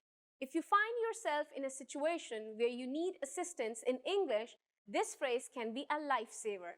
And because you are asking it in Urdu, you can be sure that everyone will understand what you are saying, even if their answer is no. Let's start with the formal expression. First though, take note that in Urdu, Verbs change depending on the number and gender of the noun. So when asking a man if he speaks English, you would say, क्या आप अंग्रेजी बोलते हैं? क्या आप अंग्रेजी बोलते हैं? But to ask a woman if she speaks English, you would say, क्या आप अंग्रेजी बोलती हैं? क्या आप अंग्रेजी बोलती हैं? Let's have a closer look. First, we have kya, a question marker which comes at the beginning of the sentence. Next is aap. This is the respectful word for you and is used in formal situations. You should always use it with people you don't know or with elders. Next, we have angrezi, which means English. Next is the verb bolte, meaning to speak. It is used when the subject is masculine. We use bolti when the subject is feminine. And finally, we have hain. Hain is a sentence-ending particle used with aap. Once more, when asking a man, it's क्या आप अंग्रेजी बोलते हैं? And when asking a woman, क्या आप अंग्रेजी बोलती हैं? Now let's make this sentence informal. First, we need to use the informal version of you, which is tum. If we change the word for you, we will also change the sentence ending particle to ho. Everything else stays the same. When speaking to younger people, it's acceptable to use this informal form, in which case you will say, क्या तुम अंग्रेजी बोलते हो? To ask a young man or a boy, क्या तुम अंग्रेजी बोलते हो? And when you're asking a young woman or a girl, you will say, क्या तुम अंग्रेजी बोलती हो? क्या तुम अंग्रेजी बोलती हो? The responses you will receive could be one of these three. हाँ, yes, हाँ, थोड़ी बहुत, a little, थोड़ी, बहुत, नहीं, no, I don't, नहीं. Now let's review one more time. To ask a man in a formal situation if he speaks English, we would say, क्या आप अंग्रेजी बोलते हैं? And to ask a woman in a formal situation, we would say, क्या आप अंग्रेजी बोलती हैं? To ask a man in an informal situation, we would say, क्या तुम अंग्रेजी बोलते हो? And to ask a woman in an informal situation, we would say, क्या तुम अंग्रेजी बोलती हो? Now it's time for Afra's advice. Pakistan was once for a long time part of the British Empire. And so today, English is one of the official languages of Pakistan. When visiting tourist areas, you are sure to meet many people who can communicate with you in English. Still, a large part of the population cannot understand English, and you can never go wrong knowing the local language. How do you say, I'm sorry in Urdu? In the next lesson, we will learn ways to apologize. It's never too late to show your good manners with Pakistani people. I'll see you in our next lesson. फिर मिलेंगे.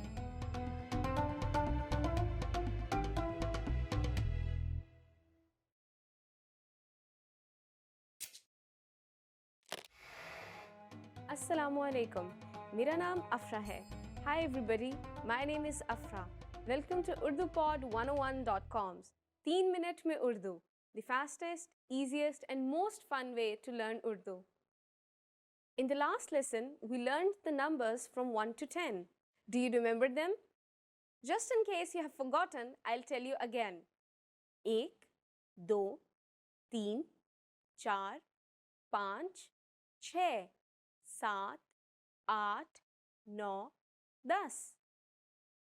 And now let's continue from 11. 11, 11, 12, 12, 13, 13, 14, 14, 15,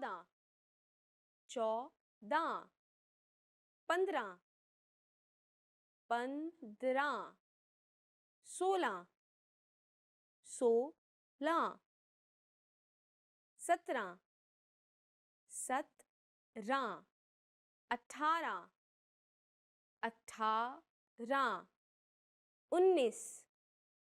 19 19 Urdu numbers from 1 to 100 are quite irregular with no definite pattern. So the only way to learn them is to memorize them. It might seem daunting at first, but you will soon recognize a rough pattern. Now, here are the rest of the tens. 20 20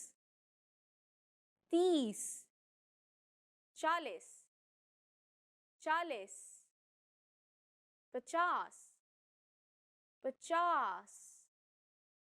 40 50 50 60 60 70 70 80 80 90 90 While you have to memorize many of the numbers, there is a trick that will make memorizing them easy. Notice that 30 is 30 and 40 is 40. Do you remember what 3 and 4 are in Urdu? Well, let me remind you. 3 is teen and 4 is char. As you can see, the sound T of teen, which is 3, is used in 30 or 30. Teen, 30. Similarly, the sound cha in char, which is 4, is used in 40 or 40.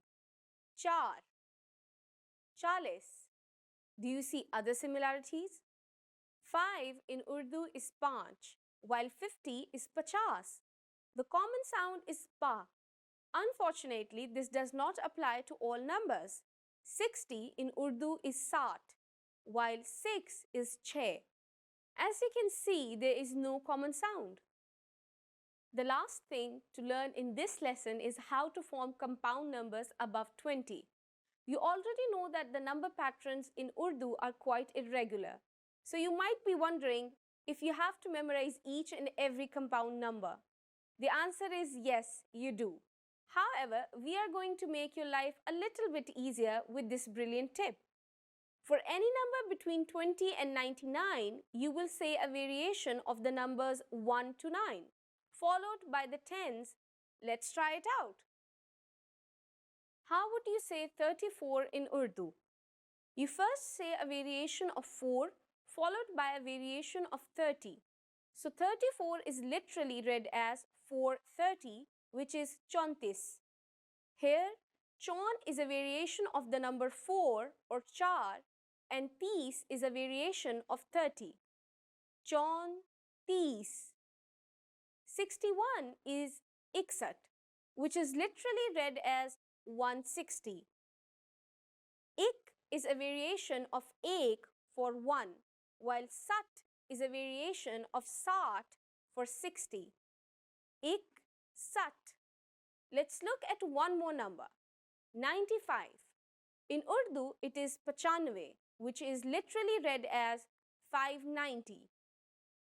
50 is a variation of panch for 5, and 90 is a variation of 90 for 90. 95. Now it's time for Afra's advice. Did you get until number 99? Here is another number you might want to know. 100. 100. That's 100 in Urdu. Congratulations! Now you're able to count to 100 in Urdu. In the next lesson, we are going to put your number knowledge to use. Do you have all the skills you need to go shopping in Pakistan? If not, I'll be waiting for you in our next 3 minute mein Urdu lesson. फिर मिलेंगे.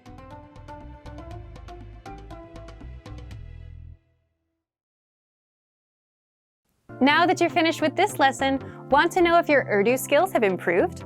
Take our free assessment test to assess your language, discover your true learning level, and get free access to a language course for your specific level. An easy-to-follow course where you learn the real language, the everyday conversations that you'll soon have, and absorb these practical conversations just by listening along, with quick audio and video lessons from real teachers.